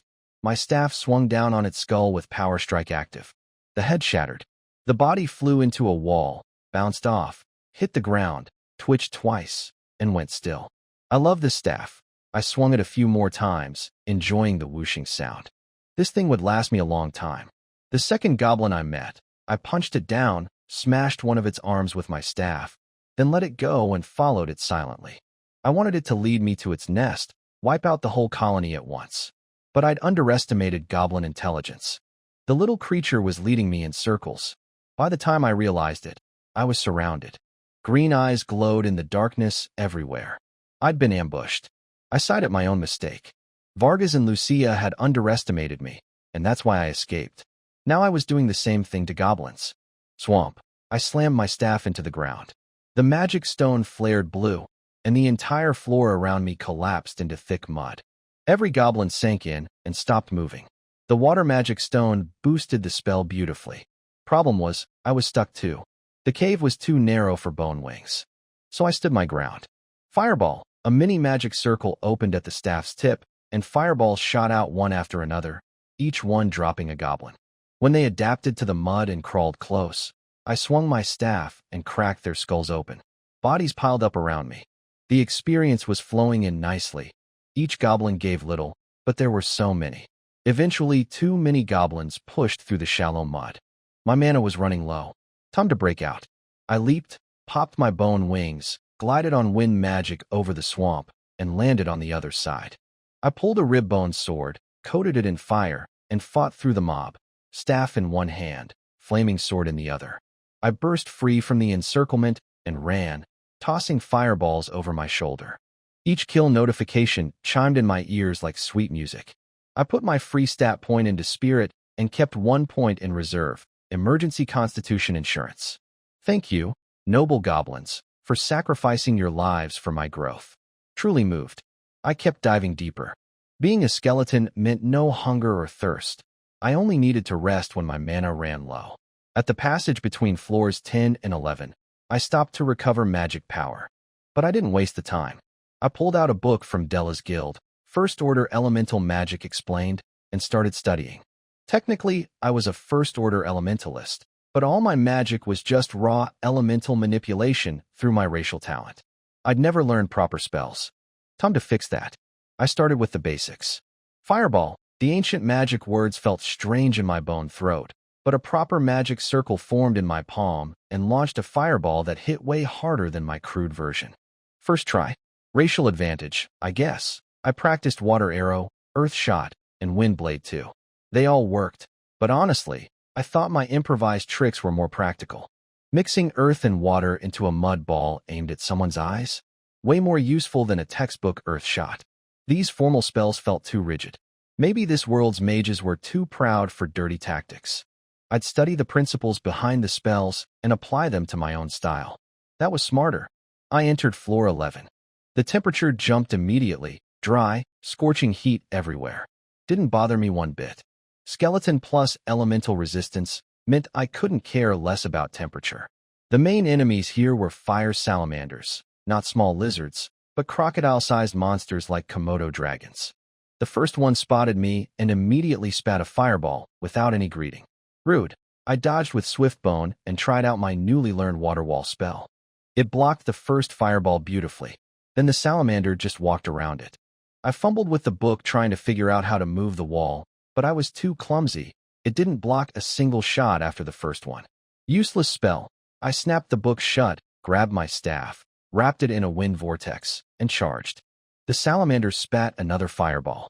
I swung my staff like a baseball bat and smashed it out of the air. Then I closed the gap and brought the staff down on its skull. The head exploded. Magic works better this way. The textbook spells weren't for me. I'd learn the theory, the magic circles, the mana flow patterns, and apply them to my own fighting style. I crouched down, cut open the salamander's chest, and pulled out a tiny magic stone the size of a date pit. These stones were the most valuable part of any monster. The skin was worth money too, but I couldn't carry much luggage. My real target was the 8-edge fire crystal, found only below floor 20. I pocketed the stone and kept moving deeper. On floor 12, I rested against a cave wall, studying my magic book and experimenting. The textbook spells were too rigid, and my raw elemental attacks were too weak. I needed something in between, custom spells using proper magic theory, but shaped my way. I started with water wall. I redesigned the magic circle, shrinking it down and anchoring it to my left arm. Water shield. A beautiful spinning disc of water formed on my forearm. Crystal clear, rotating like a vortex. It moved with my arm like a real shield. The moment it formed, something clicked in my mind. The world seemed sharper. I could suddenly see the flow of mana itself. This connection was wrong the whole time. How did I miss it? I adjusted the magic circle instinctively. The shield became more stable, more solid, and cost less mana to maintain. When I looked at the magic book again, even the complex diagrams seemed easier to understand. I designed shields for all 4 elements. Earth shield worked like a normal shield. Wind shield could deflect attacks. Fire shield caught my clothes on fire, but it might block arrows, at least. On floor 13, an arrow flew at my face the instant I stepped in. I deflected it with my staff. Bandits. 4 of them. 2 heavy warriors, 1 swordsman, 1 archer. Levels 14 to 16. They were thrilled to see a lone mage carrying an expensive staff. Earth shield. I blocked the next arrows. The heavy warriors charged. The swordsmen circled behind them, waiting for an opening. Classic formation. 1 warrior swung an enchanted greatsword at me. My earth shield took the hit. A deep cut, but it held. It didn't break, the warrior shouted. The swordsman used a flash step skill and appeared behind me, stabbing through my chest, heart, and neck. The archer followed with 3 arrows in a triangle pattern, all piercing my body. They cheered, but I felt nothing. No blood, no pain, because there was nothing inside me to hit. The arrows went through empty space between bones. The swordsman sensed something was off. No resistance when the blade went through, but didn't think too hard about it. They all rushed toward my corpse to loot. The moment the swordsman got close, I moved. Mud shot, a custom spell, my improved earth shot. Wet mud splattered across the swordsman's face, blinding him instantly. He's faking. Fall back. Too late. Swamp. The ground turned to mud. 1 heavy warrior sank to his waist. The blinded swordsman stumbled in helplessly. Fireball. It hit the swordsman's head dead on. Done. The trapped heavy warrior activated a defensive skill. His armor glowed yellow, shield raised. My fireball cracked his gear, but didn't finish him. The explosion dried the mud enough for him to break free. He charged me screaming. I threw fireballs, but his shield blocked them all. So I switched tactics. Power strike activated. I swung my all-metal staff at his shield. The impact dented it inward, and the sheer force ripped it from his hands. He tried to activate his defense skill again. Not today. My staff, wrapped in wind vortex magic, cracked into his skull. His helmet shattered. I hit him again in the same spot. His head caved in. The archer was next. He didn't last long. I wiped the blood off my staff on a dead man's clothes and shouldered it. Name Skeleton. Nice to meet you. Now hold still while I bash your skull in. Skeleton? Is that a code name? The remaining heavy warrior and archer exchanged glances. Brother, I think there's been a misunderstanding, the warrior said, trying to talk his way out. No misunderstanding. I'm a skeleton, you're humans, so I'm going to kill you. I charged with my staff raised. He blocked with his shield and swung his greatsword. I formed a wind shield on my arm, a spinning vortex that deflected his blade off course. What kind of magic is that? Arrows from the archer pierced through my chest again. The warrior finally saw the truth. Under my clothes, there was no flesh, just white bones. The arrows slipped right through the gaps in my ribcage. You really are a skeleton. His shock made him sloppy. I bashed him with several clean hits. Then I hurled my staff like a javelin, wind magic propelling it, and pinned the archer to a wall. The warrior activated his fortress skill, golden light coating his armor. So I flew up on bone wings, fused two bone swords together, grew them into a massive handle with bone growth, coated the tip in rock with earth magic, wrapped it in fire and wind, and slammed it down with gravity behind it. The impact was devastating. His eardrums burst. His armor cracked apart. The ground cratered beneath him, swallowing his legs up to the knees. Before he could recover, I trapped his feet with swamp magic and drove a bone spear through his throat. The archer had pulled himself off the wall and tried to flee, leaving a blood trail. I caught up easily. Please don't kill me. I was forced into this. I have money. Take it all. I put the spear through his throat. Just die quietly. I looted all 4 bodies. Decent gold. Killing bandits really was the fastest way to earn money. I tucked the coin pouches inside my spine for safekeeping. I sank the bodies underground and continued to floor 14. According to my map, this floor had fewer monsters, hot springs, and even a small human settlement. A temporary town serving as a supply hub for adventurers. I found what I was looking for, a branch office of Della's Reeves Trading Guild. Welcome. What can I help you with? Asked the woman behind the counter. I dumped out all the magic stones I'd collected along the way. So many. Her eyes lit up. She studied my outfit and the distinctive all-metal staff on my back. Are you the skeleton, sir? The one-man party from headquarters? You've heard of me. Is it really true you're exploring alone? And you collected all these stones by yourself? Are you a second-order professional? She was practically climbing over the counter with excitement. Her name was Rachel Huvani, the shop manager. She sorted, weighed, and priced my stones fairly. Then she offered free room and board upstairs. Thanks, but I need to keep going. Time's tight. That's a shame. The offer stands for next time, still free, next time for sure, I said, and headed deeper. Rachel warned me before I left. The hyena squad had passed through here yesterday, heading deeper. She told me to be careful. Good to know. They'd already threatened to kill me, so I wouldn't hold back either. I skipped the hot springs on floor 14. A skeleton stripping down in public would get me killed faster than any monster. On floor 15, the fire salamanders were gone, replaced by lizard men. Upright, red-scaled humanoids radiating heat. Level 15, smart enough to be dangerous and worth great experience. I tested a new custom spell, Windstone Drill. 2 magic circles layered together, earth and wind. A spiraling stone spike wrapped in a wind vortex, spinning faster and faster until I released it. It punched clean through a lizardman's skull and exploded out the back. Instant kill. But the charge time and mana cost were terrible. I wrote notes in a blank journal I'd gotten from Rachel, logging every custom spell's performance. Then I heard something. A cracking sound from underground. I froze, gripped my staff. Another crack. Closer. I leaped and dug my bone wings into the ceiling just as the ground split open. A massive lizard man burst from the earth, several times larger than the others, body wreathed in flowing fire, 2 long red horns on its head. The Lizard Man King. Level 20, special variant, maximum level for its species. It spotted me instantly and roared. I scrambled across the ceiling like a spider, but it launched a barrage of fireballs that blasted me down. I hit it with swamp. It burned the water away in seconds and leaped free. It breathed a pillar of fire. I threw up a water wall, but the steam gave it cover to rush me from the side. A flaming claw slammed my chest and sent me flying. My staff bounced off its knee with zero effect. The defense on this thing was insane. Worse, it could command other lizard men.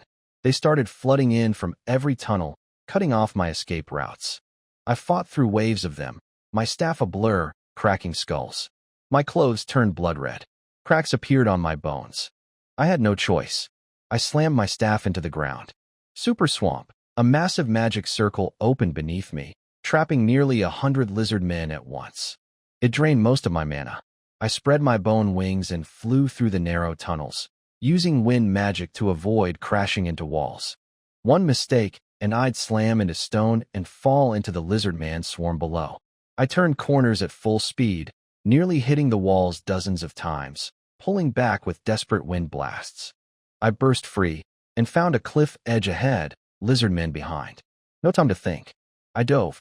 I dodged stone spikes jutting from the cliff walls as I fell deeper and deeper. When I finally landed, everything was pitch black. I lit my staff's magic stone. The rough cave walls were gone. Instead, I stood in a corridor made of beautiful crystal, shimmering with dreamlike light under the blue glow. This wasn't on any map of the dungeon. Nothing in my research mentioned a crystal floor. My first instinct was to explore. My second, smarter instinct was to sit down and not move. I knew my limits. This place was way too strange. The best plan was to hide here until the lizard men above gave up and left. I leaned my staff against the crystal wall, pulled my magic book from between my ribs, and started reading. So much for peace and quiet. When I looked up from my magic book, someone was standing right next to me. Just standing there, silently reading over my shoulder by the light of my staff. No idea how long she'd been there. Crack, crack, crack. I screamed in raw skeleton voice, grabbed my staff, and scrambled away. It was the purple-armored warrior, the one who'd cut off Vargas's horn. Sorry, did I scare you? She said calmly. And no, I wanted to leave immediately. Forget the lizard men above. Sitting next to this human weapon was the real danger. If she found out I was a skeleton, she could rip me apart 12 times over. I started walking in a random direction. She followed. I turned left. She turned left. I stopped. She stopped and pretended to polish her sword. Can I help you? I asked. My light tool broke. I need to borrow yours. Where's your priest friend? Not a friend. Probably dead, ice cold. I handed her a spare light device from my pack. She pressed the button. It crunched into pieces in her hand. You have quite a grip, I managed. She opened a coin pouch. I nearly choked. Enough gold for a normal person to live their entire life. Can I hire you? I wanted to refuse, but turning down that much money would look suspicious. If you don't mind, I said, surrendering to capitalism. Great. I'm iris-mantled. I'll keep you safe. She removed her helmet. Purple hair cascaded down. Her eyes were like purple gemstones, brilliant, almost inhuman. Flawless white skin like porcelain. A sapphire earring glowed with magic on her right ear. She was beautiful in a way that didn't feel human. Please put your helmet back on, I said. Why? You're too beautiful. It makes me feel ashamed. She seemed pleased and did not put the helmet back on. I became her living lantern. She directed us through the maze while sketching a map. Clean, precise work. This place, she told me, was a hidden special labyrinth. I'd stumbled into it by accident while fleeing the Lizard Man King. Lucky or unlucky, hard to say, she remarked. We rested in a cave. She lit a fire and roasted meat, offering me a skewer. I'm not very hungry, I said. Obviously. She ate with big, enthusiastic bites, zero concern for looking ladylike. Watching her made me feel a phantom hunger I hadn't experienced since losing my body. She finished and held out a cup. Water. I raised my hand and conjured a stream of water into her cup. Then she stood up and started removing her armor. I looked away. When I glanced back, she was fully clothed underneath, just maintaining her gear. She was tall, maybe 5'7", with long legs and toned muscle. Much better figure than the muscular brute I'd imagined. I silently apologized for my assumptions. I planted my staff nearby, so the magic stone gave her better light for her work. She smiled and thanked me. I went to sit by the wall and recharge. When we resumed exploring, she pulled me close. Stay near me. It might get dangerous today. The force of her grip felt less like a person and more like a dragon hooking me with its claw. Seconds later, a bone-armored tiger lunged from around a corner. It was on me before I could react. Overwhelming pressure, instant death guaranteed. Iris grabbed it by the neck with one hand. Snap. Dead. Don't worry. I'll protect you, she said, looking back at me. If I'd been a girl, I would have fallen for her on the spot. We're getting close to the core, Iris said, examining the tiger's body. Core, the center of this labyrinth. That's what I came here for. Before I could ask more, she scooped me up under her arm. I didn't even see her move. Ready? Wah. The scenery became a blur. She ran so fast it felt like teleportation. I was just a human-shaped lamp being carried through the darkness. When she finally stopped, my legs were shaking. A magnificent crystal palace stood before us. This is the center, she said. Let's go. She pushed open the massive doors. Cold wind blasted out, and with it, a swarm of crystal golems. Every single one could have killed me easily. Light, Iris said, stepping in front of me. I raised my staff and flooded the palace with light. She vanished into a purple blur, and everywhere she passed, golems shattered into crystal dust. She carved a path of debris, and I ran after her. At the heart of the palace sat a throne carved from a single massive crystal. Embedded in the throne was a giant sword made of ice. A skeletal arm still gripped the hilt. Iris charged for the sword, but just as she reached it, the bone arm moved, releasing the sword and grabbing at her. She sliced it off without hesitation and planted herself before the throne. Finally, she breathed. She set aside her great sword and gripped the ice sword's handle. Freezing wind erupted instantly. Frost crept up her gauntlets, spreading across her armor. Her purple hair whipped in the gale. But she didn't let go. She pulled harder. Not bad, not bad. Keep going. Keith the priest floated down on golden holy light, clapping. He'd been here the whole time. We agreed to fair competition, Iris said through gritted teeth. Exactly. I'm waiting for you to pull it out. Then we compete fairly. I can't pull that thing. I'd freeze to death, Keith said, flexing his slender arm. The sword was called the Frost Blade, a famous weapon once wielded by the king of Lantis, later gifted to a founding knight. It sealed the strength of whoever touched it. By the time Iris pulled it free, she'd have almost no power left. Keith was waiting to take it from her weakened hands. While they talked, I crept toward the severed bone arm Iris had slashed away. I quietly picked it up and detached my own right arm. Keith noticed me. We keep running into each other. Sure you don't want to worship the goddess of light? Let him leave, Iris said. He fell in here by accident. Oh? Iris, don't tell me you're interested in this skinny kid. Keith told me I could go. But I didn't leave. I walked toward Iris instead. A love story? Shall I officiate the wedding? Keith joked. Nobody acknowledged him. You should leave, Iris said. He only wants the sword. He won't hurt me. I said nothing. I connected the bone arm to my shoulder and activated bone shift. The instant they fused, a tearing force ripped through my entire skeleton. Every bone cracked under the strain. My throat bone shattered. I couldn't even speak. I fell to my knees. What's wrong? Iris looked down at me, panicked. I forced open my panel and dumped my emergency stat point into Constitution. Healing energy surged through me, barely holding my body together. I stood up, shaking, and placed both hands over Iris's hands on the sword's handle. Pull, I rasped. We pulled together.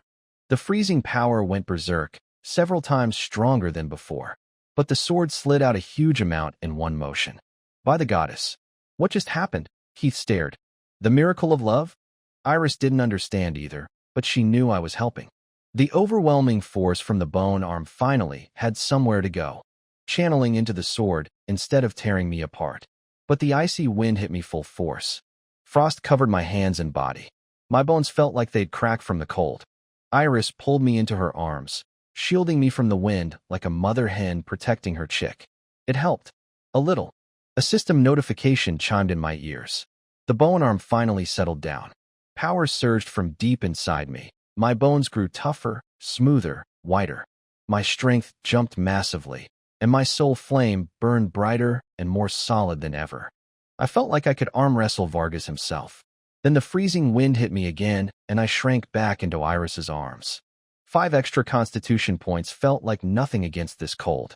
Still a weakling, but with my help, the Frost Blade seemed to recognize something familiar.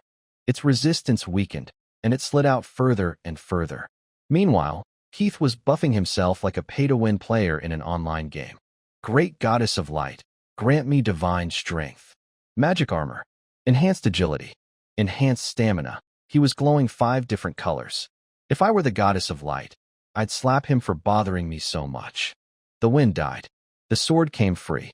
The frost blade, a legendary weapon once belonging to the king of Atlantis, shone brilliantly in Iris's hands. Sorry, but that sword belongs to the church, Keith charged, hurling a massive ball of holy light. Iris sliced it in half and rushed him. He conjured a glowing light sword, and they clashed. Ice against holy light, evenly matched. Impossible. Even with that kid's help, the seal should have drained you, Keith shouted. It did. I'm fighting with the strength of a weakling right now, Iris said flatly. Keith and I shared a moment of silent disbelief. Her, weakling, was equal to a fully buffed holy warrior. They tore the crystal palace apart. I ran for my life, barely making it outside before the whole structure collapsed. Purple and gold streaks of light collided in the sky above, gods fighting again, and somehow I was in the middle of it. Again, Keith crashed down, golden light shattering around him. Iris landed with the frost blade at his throat. I won. Fair and square. Leave. Keith grumbled, got stabbed in the shoulder when he made one too many jokes about us being a couple, and limped away cursing. Thank you, Iris said to me. Without you, I couldn't have gotten this sword. What do you want? I'll grant any wish I can. I couldn't think of anything that wouldn't sound cheap. She tore a corner from her map, wrote an address on the back, and handed it to me. Find me in White Bear City when you decide. She offered to carry me back to floor 15. I refused. She carried me anyway, to a safe spot at least. Being held against metal armor with a skeleton body wasn't romantic. It was torture, pure bone-on-steel punishment. She set me down gently, terrified she might accidentally crush her frail companion. See you in White Bear City. She waved and disappeared. I exhaled with relief. Being near Iris was exhausting. Then it hit me. I should have asked her to carry me to floor 20-something to grab those fire crystals for Della. One trip and the job would be done. What a missed opportunity. Oh well. I was here to train, not ride an overpowered escort. I flew back up to where I'd fallen from. The Lizardman King was gone, leaving only a few guards. Perfect, free experience. I swooped down, bone sword out, and stabbed the first one through the neck. Swamp trapped the rest. Fireballs finished them off. With my spirit up 5 points, my spells were faster, stronger, and more precise than ever. I pinned the last fleeing lizard man to the wall with my thrown staff, then raised my hand. First-order magic, fireball, power. Surging through my body, I was riding the high of leveling up when my right arm lit up again. Energy poured from the bone arm into the rest of my skeleton, burning at the shoulder joint. I dropped to one knee. This arm, whoever it originally belonged to, must have been insanely powerful. Just one limb contained so much energy it could melt my bones. The arm fused so tightly I couldn't rip it off. I had to endure the pain as the force rampaged through me. It was gentler than the first time, and my improved constitution helped me survive. When it passed, I got another boost, but I realized this would happen every time I leveled up. The remaining energy would take many more rounds to fully absorb. Each time would hurt. If my constitution had been any lower, it would have shattered me. I'd just have to treat it as training through suffering. I harvested magic stones from the dead lizard men, sank the bodies, and kept diving. Floors 16 through 19 took a full week. Monsters grew stronger, paths more complex. I finally reached floor 20. One more floor down, grab the 8-edge fire crystals from the marked location, then retreat. Simple plan. I also had to watch for the hyena squad. They wouldn't ambush me. They were too arrogant for that. They'd wait openly. I always assumed the worst about my enemy's morals. I stepped into the passage to floor 21. The air grew hotter with every step. Orange light flickered ahead. Sparks drifted through the air. Then I emerged into hell. Rivers of molten lava covered the landscape. Blackened volcanic rock stretched everywhere. Yellow-black smoke bubbled up from below. Floors 21 through 30 were a world of magma. Even after reading the dungeon guide, seeing it in person left me speechless. A surge of pure adventuring joy hit me. The thrill of reaching places humans shouldn't be, seeing impossible things. This was what I dreamed of when I first came to this world. Swamp's useless here, I muttered, tapping the scorched ground with my staff. Water magic too. Almost everything in my toolkit relied on water or mud. I checked my map and plotted a route to the nearest crystal collection point. A blob of molten rock shot at me from a lava river. I dodged and watched the surface. A creature climbed out, a massive six-legged crocodile with red-webbed claws and lava flowing between its scales. Lava hexapod croc, level 19. It lunged at me, jaws dripping magma like a rabid dog. I fired earth spikes from the ground. The croc weaved through them with shocking speed, then leaped at me. Perfect! I planted my feet, twisted my hips, and swung my staff with power strike. The crack echoed like a home run. The croc flew into a wall, bounced off the ground, flesh splitting to reveal cracked bone underneath. Tough bastard. It tried crawling back to the lava. I wrapped my staff in wind magic and hurled it like a javelin, pinning the croc to the ground. It thrashed and howled, hot blood pouring from the wound. I raised my hand calmly. Windstone drill. The double magic circle spun up, and the spiraling stone spike blasted through its skull. I pulled my staff free, dug out the magic stone, and moved on with a smile. The lava world was dangerous, but for a skeleton with no flesh to burn, it was practically a vacation spot. The lava crocs on this floor mostly hid in the magma, so hunting them wasn't efficient. I focused on reaching the 8-edge fire crystal collection point. After getting lost a few times, not because I was bad with directions, but because hand-drawn maps in this world were painfully abstract, I finally arrived. The crystals grew on a dark island surrounded by lava rivers, glittering beautifully. Most were only 4 or 5-sided. True 8-edged crystals were rare and extremely valuable. Unfortunately, lava crocs were lounging all over the island, guarding them. I spotted the leader, a level 21 second-order croc. Had to take it out first. I found a good sniping position and charged up a new triple element spell. Water compressed into a ball, earth wrapped around it forming a drill, wind spun it into a vortex. I held it until the rotation hit maximum. Water wind drill. It punched through the croc leader's neck. The water core exploded inside, flash cooling its lava-hot blood. It froze solid. My experience bar jumped massively. I spread my bone wings and flew to the island, picking off crocs from the air with wind drills. After 4 kills, the survivors got smart and retreated into the magma. They'd pop up to spit fireballs whenever I flew low, then hide again. These crocs have become strategists, I muttered. We played a ridiculous game. I'd land on the island. They'd climb up. I'd fly up and snipe. They'd retreat. After 2 more died this way, they finally gave up. I used appraisal to quickly identify the 8-edged crystals among the others. Way faster than counting edges by hand. I collected more than enough and flew off the island without looking back. Mission complete. Time to head home. But I hadn't encountered the hyena squad at all. They probably didn't believe I could reach floor 21, so they were waiting somewhere above. That meant the tables had turned. They'd missed their best chance to ambush me. Now I was the hunter. They'd threatened to kill me. That made them enemies. Enemies get eliminated. I climbed back to floor 20. Nothing. Spent a day searching. Only found some lizard men to kill. Moved up to floor 18. Found them. Lucky. My eye flames surged with excitement. 8 of them, moving in perfect formation. 2 heavy warriors front and back, 2 swordsmen on the flanks, and Hugo the squad leader positioned safely in the center as a mage, directing everything. A priest and another mage rounded out the core. A direct strike at Hugo was impossible. He was too well protected. Attacking head-on against all 8 would be stupid. I needed to wait for the right moment. I activated Silent Step and trailed them from a distance. Don't expect mercy from a skeleton. Skeletons don't have hearts. Captain, shouldn't we rest? The front warrior complained. That skeleton guy probably can't even reach this floor. Let's finish searching this level first, Hugo said. Come on, Captain. He's probably dead in some corner. You really think he made it to floor 21? Morale was low. Hugo frowned but gave in. Fine. Let's find a place to rest for the night. Behind them, hidden in the shadows, my eyes glowed bright. The hyena squad found a hidden cave, lit a campfire, and split into shifts, half sleeping, half watching. A heavy warrior and swordsman asked to step away. Hugo mocked them, so they argued back. He let them go. They walked far off to smoke. complaining about Hugo chasing glory for some noblemen while they did all the work. Imagine if that skeleton guy actually made it to floor 21, one laughed. Imagine if he hunted us instead. That's hilarious. No, seriously, he's right there. Ha ha ha. Good one. I'm not joking.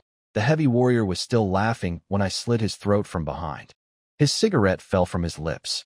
He turned his head but couldn't see anything anymore. What were you two chatting about? I asked casually. Care to share with the skeleton? The swordsman attacked. I blocked easily with my bone sword, then trapped him in a swamp. He swung behind him. I smashed my staff against his blade, bending it. My bone sword went for his throat. He dodged, losing his nose instead. Before he could scream, I clamped my hand over his mouth and whispered, "Quiet," making a shushing gesture. Then I shot fire down his throat, burning him from the inside out. Silent. Clean. 6 left. I put on the heavy warrior's armor and walked back to camp wearing his face. Well, his helmet. Hugo looked up. Where's the other one? I didn't answer. I walked straight toward the sleeping mage and drove a sword through him. Enemy attack, Hugo screamed. I grabbed the sleeping archer by the throat. Stop casting, or he dies, Hugo froze. His teammates stared. Captain, save me, the archer begged. Now, young Hugo, I said in my sweetest demon voice. Let's play a game. Cut off one of your own fingers, or I cut off his only remaining arm. I'd already taken one arm. The archer was sobbing. You have 10 seconds. Hugo's answer was a fireball, aimed right at me and his own teammate. I dodged. The archer didn't. He died screaming. Such loyalty, I said. Kills his own man, but won't sacrifice a finger. I shed the heavy armor and started dodging arrows and spells, light on my feet. This is your great captain, I shouted at the remaining squad members. Why not join me instead? Nobody took me up on the offer. Fine by me, more experience for the skeleton. Demon, I'll kill you 10,000 times, Hugo screamed, firing fireballs wildly without even chanting properly. Perfect. A commander who lost his cool was exactly what I wanted.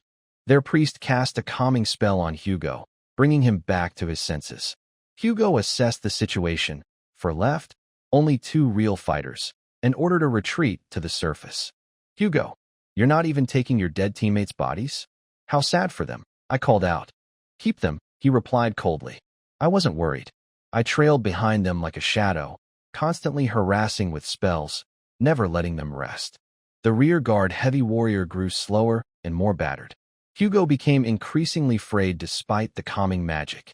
Then I started the real attack, on their minds. Surrender, everyone except Hugo, and I won't kill you. Bring me Hugo's head, and I'll let you keep your money and freedom. I watched their morale crumble in real time. Hugo felt it too, his companions drifting away from him. Why are you standing so far from your teammates, Hugo? Are you afraid they'll kill you? You don't trust people who fought beside you. That's not true. He's manipulating you, Hugo shouted desperately. See? He's panicking. He believes you'd actually kill him. How sad. Hugo's composure shattered again.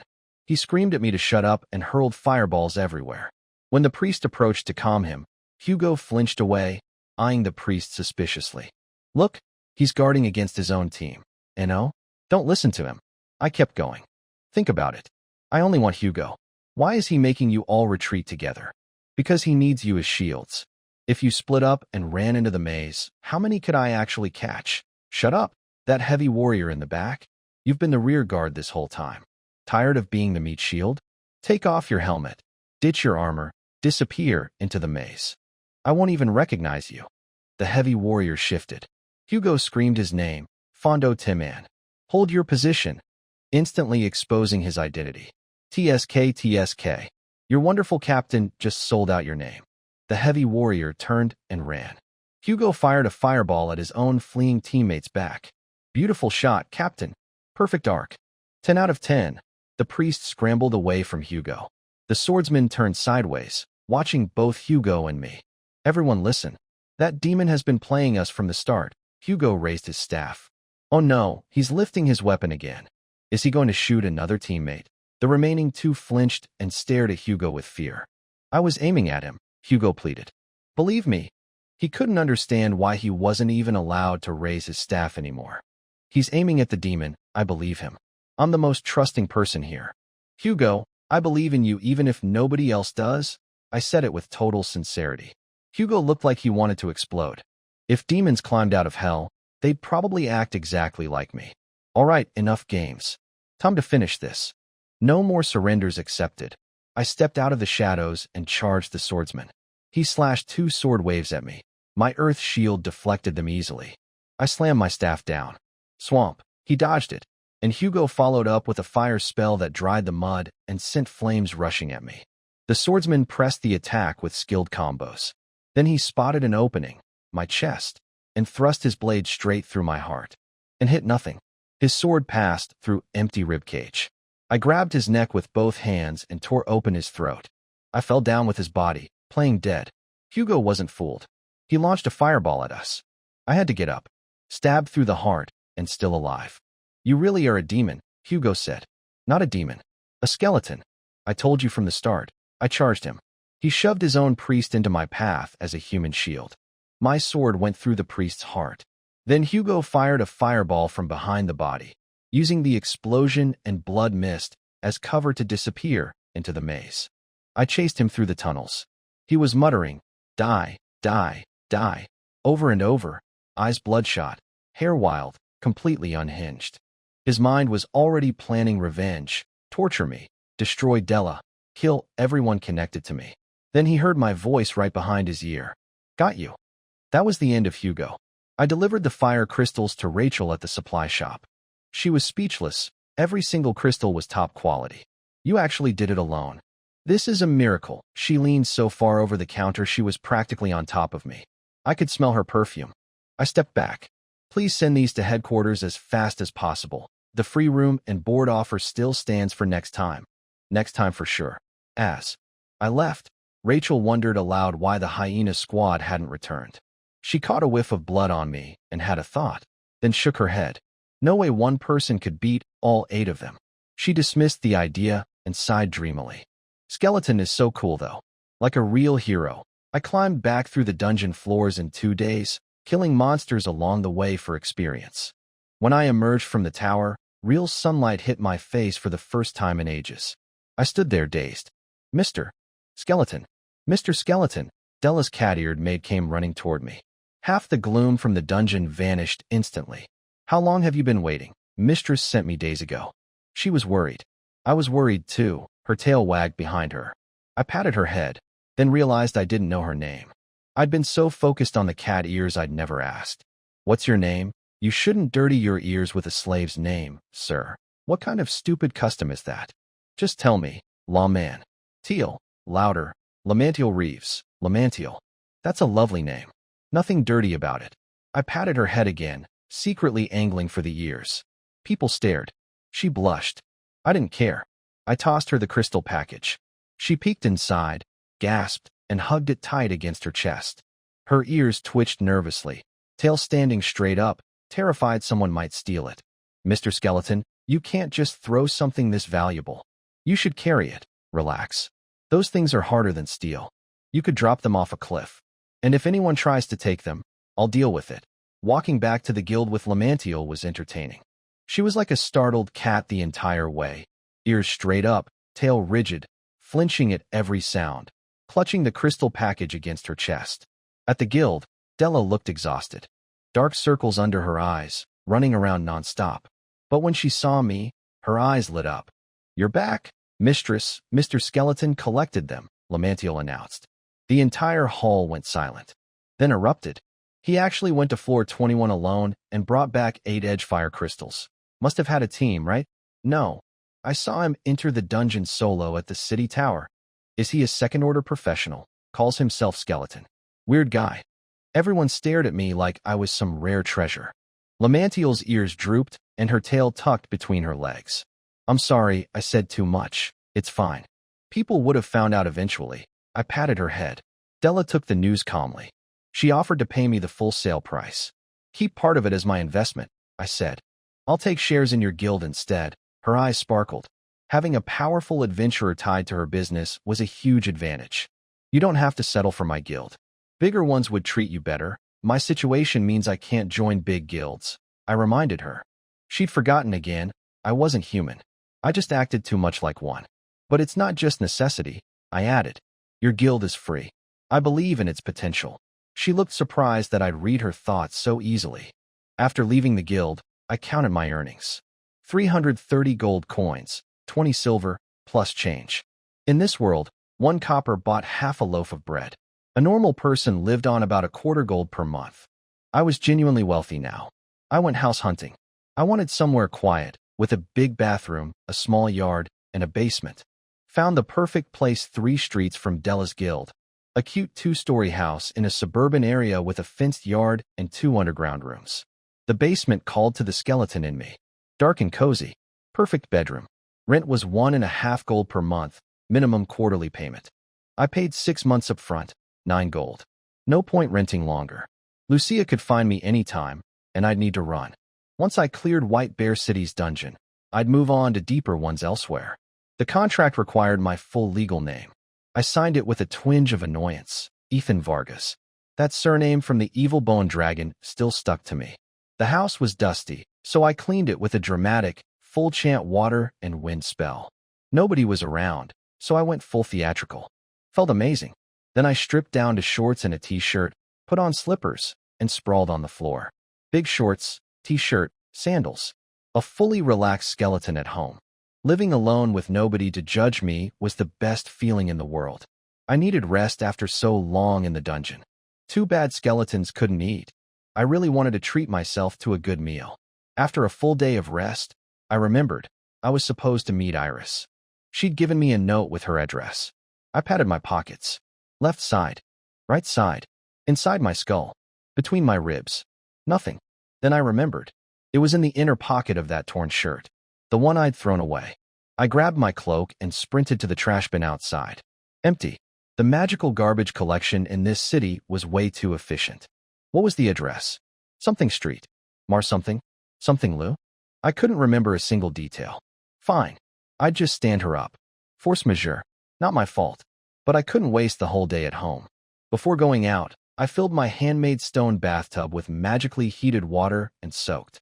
Water flowed through my ribs and pelvis. When I dunked my skull, water filled it and bubbled out through my eye sockets. My soul flames burned happily underwater. They were spiritual fire, immune to water. I dried off with a fire-heated wind spell, suited up in my armor and cloak, strapped the staff to my back, and headed out. Today's goal, the Adventurers Association. I needed an adventurer's card, proper identification for traveling between cities. I couldn't get a normal resident ID since I wasn't technically a citizen, but my rental contract might work as proof of address. I pushed open the association door. The noisy bar-like atmosphere went silent. That skeleton, right? The one who soloed floor 21. Don't stare. I heard he gouges out eyes. Rumors traveled fast in this magical world. But the notoriety actually helped. Everyone already recognized me, which was basically identity verification. I walked to the counter. Every footstep echoed in the silence. It felt like a cowboy entering a saloon in an old Western movie. The girl behind the counter swallowed hard. Mr. Skeleton, what can I help you with? I'd like to register for an adventurer's card. Gasps everywhere. The legendary solo dungeon diver didn't even have a card? Could you show identification? She asked nervously. I slid my rental contract across the counter. This proves I live here. Well, it does, but, her legs were shaking. She was just a small branch receptionist. She hadn't signed up for this. Nothing. I'll process it right away. The registration form had magical properties. It only accepted your true name. I wrote it with a grimace, Ethan Vargas. That dragon's surname still haunted me. Occupation, elementalist. The receptionist placed a metal card on the completed form and chanted the authentication spell. The paper burst into flame, wrapping around the card. When the fire faded, the card had transformed. My name, class, and adventurer rank were inscribed on the front, framed by flame patterns. On the back was the adventurer's crest, a feather of freedom encircling a legendary sword called the Eternal Blade. I held my very first ID card in this world. One more step toward living like a real person, even if I was anything but. I picked up my shiny new adventurer's card. Rank, apprentice, the very bottom. The receptionist suggested I take an accelerated promotion test matching my actual strength, since my reputation preceded me. For mid-rank adventurer, The available missions included slaying a second-order troll, assisting a push to dungeon floor 27, or hunting the special Lizardman King on floors 11 through 20. I chose the Lizardman King. I'd already fought it once. The bounty was 80 gold, plus I could keep or sell the horns and magic stone. 1-month deadline, and other adventurers could take the same mission. It was a competitive hunt. I headed to Della's guild to check on the fire crystal delivery. Everything was packed in an oversized crate, ridiculous overpackaging, but whatever. So far so good, Della said. Even that nobleman wouldn't dare break kingdom law. I frowned. In my experience, laws in feudal societies were tools for the powerful to control the weak, not the other way around. Right on cue, frantic knocking on the door. Lamantiel burst in, ears flat. Mistress, guards have surrounded the guild. We looked out the window. Soldiers everywhere. And in the middle of them, the fat nobleman, wearing a cat-and-mouse grin. How dare he? He's just a minor noble. Della went pale. He wouldn't break the law openly, I said. But twisting it. That's easy. We went downstairs. The hall was packed with armored guards. The moment we appeared, they surrounded us. The guard captain stepped forward and read the charges. Adventurer Skeleton, you are accused of murdering fellow adventurers in the dungeon and stealing 8-edge fire crystals. Under kingdom law, you are sentenced to death. The stolen crystals will be confiscated. The room erupted. Della shook with rage. How dare you fabricate charges? Have you no conscience? We would never slander a kingdom citizen, the captain said smoothly. Bring in the witness. Guards carried in a badly beaten man.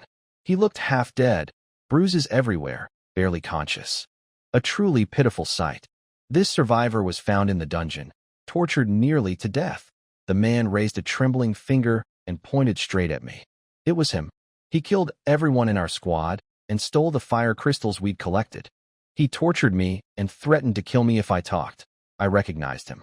The heavy warrior from the hyena squad, Fondo Timan. The one I'd let run away. The one who'd taken off his helmet and disappeared into the maze. The murder charges weren't exactly false. I did kill them. But the crystal theft was pure fabrication, and Fondo was clearly being used as a puppet by the nobleman. Still, I felt no panic. Getting upset about being framed seemed like a waste of energy for a skeleton with no heart. Don't bother explaining, I told Della. Arguing was pointless. Truth doesn't matter in this world, power does. Truth isn't about what actually happened. It's a privilege tied to status. Whoever has more authority decides what's real. I had two options. Find someone with higher authority to override this, or break the rules with force. I didn't have option one, so I'd have to kill my way out. I scanned the room with appraisal, marking every guard's level and the positions of the hidden elite soldiers. Then I looked at the fat nobleman, sitting up high with that smug expression, watching me like a bug caught in his web. Killing him, spreading my bone wings, and escaping White Bear City? 100% success rate. Do you plead guilty, or... The guard captain never finished his sentence. My bone sword opened his throat. I plead guilty, I said, flicking blood off the blade. So now I'm going to kill everyone. Guilty people do that. The whole room froze. Nobody expected this. Not the guards, not the nobleman, not even Della. No arguing, no begging, no explaining. Just instant violence. I smashed the nearest guard's neck with my staff, then slammed it into the ground. Swamp. Half the guards sank in. Super fireball. A massive burning sphere rolled through them, turning stuck soldiers to charcoal. Elite guards rushed in. 2 swordsmen flanked me. I blocked one with my shield, caught the other's blade with my bare right hand. That arm had tanked a hit from Iris. These little swords were nothing. I snapped the blade, kneed one guard between the legs, and stabbed him with his own broken sword. The other got my staff shoved in his screaming mouth. Fireball. His head popped. I raised an earth wall to block incoming spells, then charged the trapped heavy warrior. He activated his fortress defense. I hit him with a compressed fireball. His golden barrier cracked, armor splitting apart. A second super fireball finished him. The remaining guards stepped back. Nobody wanted to come closer. I looked up at the nobleman. His smugness was gone, replaced by raw terror. I charged. He screamed for his guards to stop me. I smashed through everyone in my path, skulls cracking under my staff, leaving a dark red trail behind me. His 2 personal heavy warrior bodyguards stepped forward, both activating fortress defense simultaneously. I formed a massive stone hammer on my staff with earth and wind magic, activated power strike, and brought it down. The ground cratered. Their shield shattered. Golden light died. Both spat blood. The nobleman was crawling away on all fours like a pig. I harvested the two broken warriors. Waste not. Then threw my staff like a javelin, pinning the nobleman to the floor. Don't leave, my lord. You still need to sentence me. You can't. I'm a noble. A commoner attacking nobility. That's against kingdom law. I'm not a commoner, I said. I'm just a skeleton. I crushed his skull under my foot. Everyone watching went completely silent. No hesitation. No remorse. Just killed a nobleman like stepping on a bug. I straightened up. Every pair of eyes in the room looked away, trembling. Huh.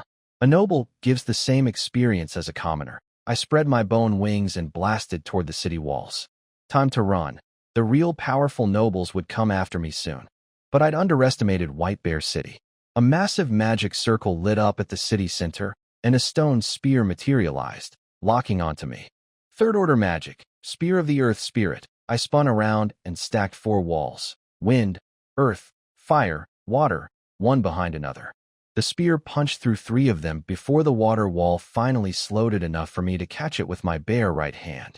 Constitution 25, plus hard bone. I stopped it cold. Then I hurled it back into an incoming fireball, creating a beautiful explosion over the city. I kept flying. The third-order mage seemed to be out of range now. But then, golden holy light poured down from above. 2 gold-robed priests floated ahead of me. Second-order holy magic. The one thing that could actually kill me. Divine attacks were specially effective against undead like me. A critical weakness I needed to solve eventually. Second-order magic. Holy light judgment. 2 golden beams shot at me. I raised my staff to fight, but a purple figure streaked past and deflected both beams with her bare palm, like shining a flashlight at a mirror. Everyone froze. I'm really angry right now, she said, turning to face me. Iris, not in her heavy armor this time, wearing a loose shirt, tight black riding pants, and heeled boots. She looked incredible. They framed me. I had no choice. I'm not angry about that. I'm angry because you stood me up. Oh, that's what this was about. I lost the paper with your address. Really? Well, can't be helped then. She turned to the priests. You're not important enough to know who I am. She took me to the Lord's castle. Count Whit was already waiting in the reception room. Count Whit greets Her Royal Highness the Princess. Princess. This woman was a princess. I thought about her tearing into roasted meat in the dungeon and wiping her mouth with her cape. Princess was the last word I'd associate with her. Your territory seems quite corrupt, Count, Iris said, her pressure filling the room like a physical weight. Nobles fabricating charges, perverting the law. The Count broke into a cold sweat instantly. My failure entirely. I've already stripped that pest of his title. And I wish to commend this gentleman for his brave actions in cleansing such vermin from our noble ranks. Unbelievable. My killing spree had just been officially reclassified as heroic pest control. Truth really was just a toy for the powerful. Keep your nobles in line, Iris warned. Don't let this happen again. The Count tried to organize a banquet in her honor. She shut him down. Not interested. And don't expect political favors. I'm no real noble. We left the castle together. I didn't know what to say. A real princess. First time in 2 lifetimes seeing one in person. Your Highness, don't call me princess. My brain immediately generated an 80-episode royal drama. For the kingdom, you must marry him. Father, you never saw me as a daughter. A princess is like a bird in a cage. Don't overthink it. I'm not a real royal princess, Iris said. My brain had already reached the episode where the princess flees her wedding and the king sends soldiers after her. She explained, Sword Princess was an honorary title granted by the kingdom. No territory, no noble rank, no obligation to follow royal orders. Princess sounds too delicate for me anyway. I wanted to be named a legendary knight, but the king has no taste, she said. Watching a princess insult the king to his face was thrilling. Have you thought of a wish yet? She asked. Honestly, no. After I lost your note, I forgot about it. What I really wanted was power, enough that no petty noble could ever corner me again. If I'd been strong enough, I could have solved yesterday's problem without all the chaos. We exchanged addresses properly this time. I reported back to Della that everything was resolved thanks to a passing purple-haired princess with a strong sense of justice. We fixed up the wrecked guild, collected the compensation the Count's office sent over, and I went home to sleep. Next morning, a knock at my door. Way too early. It was Iris. Have you thought of a wish today? Are you a genie? She was clearly the type who couldn't rest until she'd finished something. Helping her pull that sword made me her benefactor, and she needed to repay the debt immediately. I really don't have a wish. Then let me train your swordsmanship. Consider it interest on the debt. You have some basics, but you're very rough. She was right. My sword skill came from absorbing other skeletons' bones, not real practice. But hearing her call it some basics stung a little. Then I remembered her level and figured that was probably generous. I put on my armor first. Without it, her monster strength would shatter me in minutes. We went to the yard. She drew her sheathed greatsword. I pulled out my bone sword and staff. Ready? She vanished. Reappeared right in front of me. I raised my weapons to block, and she kicked me in the chest instead. I flew across the yard. Don't watch the sword. I don't only use swords. I got up. She was already swinging horizontally. I blocked with my staff. The impact shook my whole body. She spun into a high kick aimed at my skull. I dodged, thrust my bone sword at her chest. Too slow, she grabbed my wrist, stepped in, and kneed me in the ribs. When you thrust, use your waist and shoulders, not just your wrist. I threw my staff at her. She deflected it casually with her greatsword, then swung the massive blade at my neck like it was a plastic toy. Windshield. I barely deflected the strike and dove under her guard, aiming for her throat. She bent backward at an impossible angle. Her exposed waist momentarily caught my eye. That split second of distraction cost me. She kicked the sword from my hand and had her blade at my neck, then kicked me flying again. Losing focus in combat is fatal. Again, I got beaten over and over. I felt like a chew toy. When training finally ended, my bones felt ready to fall apart. Iris looked like she'd just finished warming up. I silently mourned her future husband for 1 second. You're pretty good, she said. Thin, but strong. And combining swordsmanship with elemental magic. You're the first person I've seen do that. But that path gets very hard. Be ready, she was right. My level-ups only boosted constitution and spirit. The bone arm gave me strength bonuses, but that energy would run out eventually. I need to find other powerful bones to keep my strength competitive. Want to grab food? My treat. No thanks, not hungry. I was a skeleton. Plus, going out in public with someone as stunning as Iris would cause misunderstandings that could trouble us both. Fine. I'll come again tomorrow. Again? You don't want me to come? Dragon-level pressure leaked from her smile. No. I'm just too happy. I went to Della's guild to return my magic book and borrow new ones. I'd finished First-Order Elemental Magic Explained and wanted to level up my knowledge. Della stopped me. The books I have are low quality. The really valuable magic texts are hoarded by nobles and major factions. You'd be better off at the public library for basics. White Bear City had a library, a mini castle with guards patrolling against book thieves. Magic books were that precious. I got a library card, 5-day borrowing limit, and took home 2 books.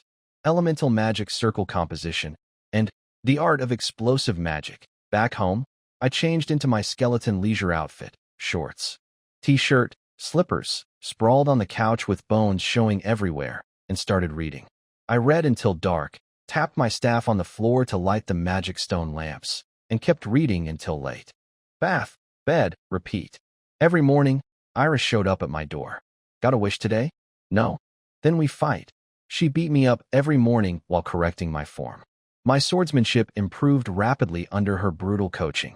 One day, I combined my newly improved magic with sword techniques and actually made her break a light sweat. Her cheeks flushed pink, purple hair sticking to her forehead. She looked beautiful. The next day, she'd already adapted and was toying with me again. In the afternoons, I devoured the magic books. The Art of Explosive Magic was fascinating. The author clearly loved explosions. I used what I learned to create a new spell, First-Order Magic, Explosion, basically simulating gunpowder with magic. Then inspiration struck. I reshaped my right arm bone into a long tube, formed a cone-shaped bone bullet inside, and placed an explosion magic circle at the base. Detonate. The bone bullet fired like a gun. Accuracy was terrible, so I carved rifling grooves inside the barrel. Added wind magic for stability. Better, but not perfect. I kept experimenting, adjusting length, rifling, and seal tightness. Then I added a revolving chamber at the base for rapid fire. Then multiple barrels. I looked at my left arm. Holy crap, I made a Gatling gun. Then something happened. My appraisal skill leveled up to level 3. Magic flows became clearer. All the knowledge I'd absorbed over these days suddenly clicked into place, branded deep into my soul. I felt like a mage who'd studied elements for years. A fierce hunger for knowledge consumed me. My memory sharpened to near photographic levels. I reread both books cover to cover again and still wanted more. By dawn, I'd been up all night. 2 hours until Iris arrived to beat me up. I collapsed into bed for a quick nap. Knock, knock, knock. Got a wish? No wish means. You look tired, she said through the door. Stayed up studying. Want to rest? No. Let's train. Making excuses was the start of laziness. Consistency was everything. I grabbed my bone sword and charged. Then I got beaten up all morning. Again, my days fell into a pattern. Afternoons at the library borrowing magic books, nights reading until dawn. The appraisal upgrade to level 3 had triggered an almost desperate hunger for knowledge. My magic foundations were too thin, and the skill level could drop if I didn't feed it. My memory was near photographic now, and I devoured everything I could find. But it meant I kept showing up to morning training half dead from no sleep. Got a wish today? That you look worse than yesterday, Iris said. Stayed up studying again. She smiled in a way that felt ominous. Then she kicked harder than usual during practice. Nearly broke my spine. Days passed like this. Mornings getting beaten by Iris. Afternoons and nights consuming magic books. I forced myself to sleep when my body screamed for rest. Then one day after training, Iris didn't leave. I'm leaving White Bear City this afternoon. May I come inside? Something hollow opened in my chest. I made her expensive red tea I'd bought specifically for her visits. Some fancy name I could never remember. She sipped it delicately, set it down. I'm going wherever there are dungeons and monsters. A warrior's sword gets dull without battle. After a silence, she said, I've been asking about your wish. Want to hear mine? I want to become a sword saint, the strongest legendary hero class for warriors. That's an incredible dream, I said honestly. I expected you to laugh. Only cowards who can't even step onto the path mock those who walk it. Her eyes softened. Then what's your wish? I thought seriously. Then, I want to become a sage, the strongest legendary title for mages. Her purple eyes blazed brighter than any gemstone. Really? Really? She burst out laughing, bending over, holding her stomach. Then she straightened up quickly. That's not mockery. That's happiness. Future sage, she said, bowing formally. Future sword saint, I bowed back. She handed me an earring, a sapphire stud identical to the one on her right ear. Water spirit's yearning. Lets you breathe underwater, blocks all water magic up to 3rd order, and boost your water spells. You just pierced your own ear with it. What's wrong with that? Truly the strongest person I knew. She told me her plan, traveling north through dungeons, training her sword, ending at the 9th tier dungeon in the Mandel Duchy capital. She'd wait for me there. Before I go, can I see your face? And, can I have a hug? Next time we meet, I need to recognize you. Wait. I look pretty scary. I don't mind. She backed me into a corner. Whatever you look like, I can handle it. Handle what exactly? A kiss. A farewell kiss. We're friends. Friends don't kiss. I want to kiss someone I like. That's normal. You like me? Since when? Since you helped me pull that sword. But just now, I liked you enough to want to kiss you. These things should happen gradually. No time. I leave today. Consider it borrowing from the future. I tried to run. She grabbed my shoulders, pinned my wrists against the wall. 2 trucks worth of force pressing me down. I couldn't move a single bone. Those purple eyes stared into mine. Purple hair slid across her perfect face and brushed against my cloak. Her cheeks turned pink. Her sweet breath drew closer and closer. One hand released my shoulder and reached for my hood. I really like this helpless look of yours, she whispered. I knew I couldn't hide it anymore. Keeping my secret now would be unfair to Iris. And even if she found out, she wouldn't be a threat to me, not after everything we'd been through. Iris, stop. Listen to me. I'm not human. Saying something like that? Do you really hate me that much? Her hands trembled on my shoulders, squeezing until my bones creaked. No. I like you, Iris. Really? Really? The pressure eased slightly. Crisis of crushed shoulders averted. But I'm truly not human. I slowly lifted my hood.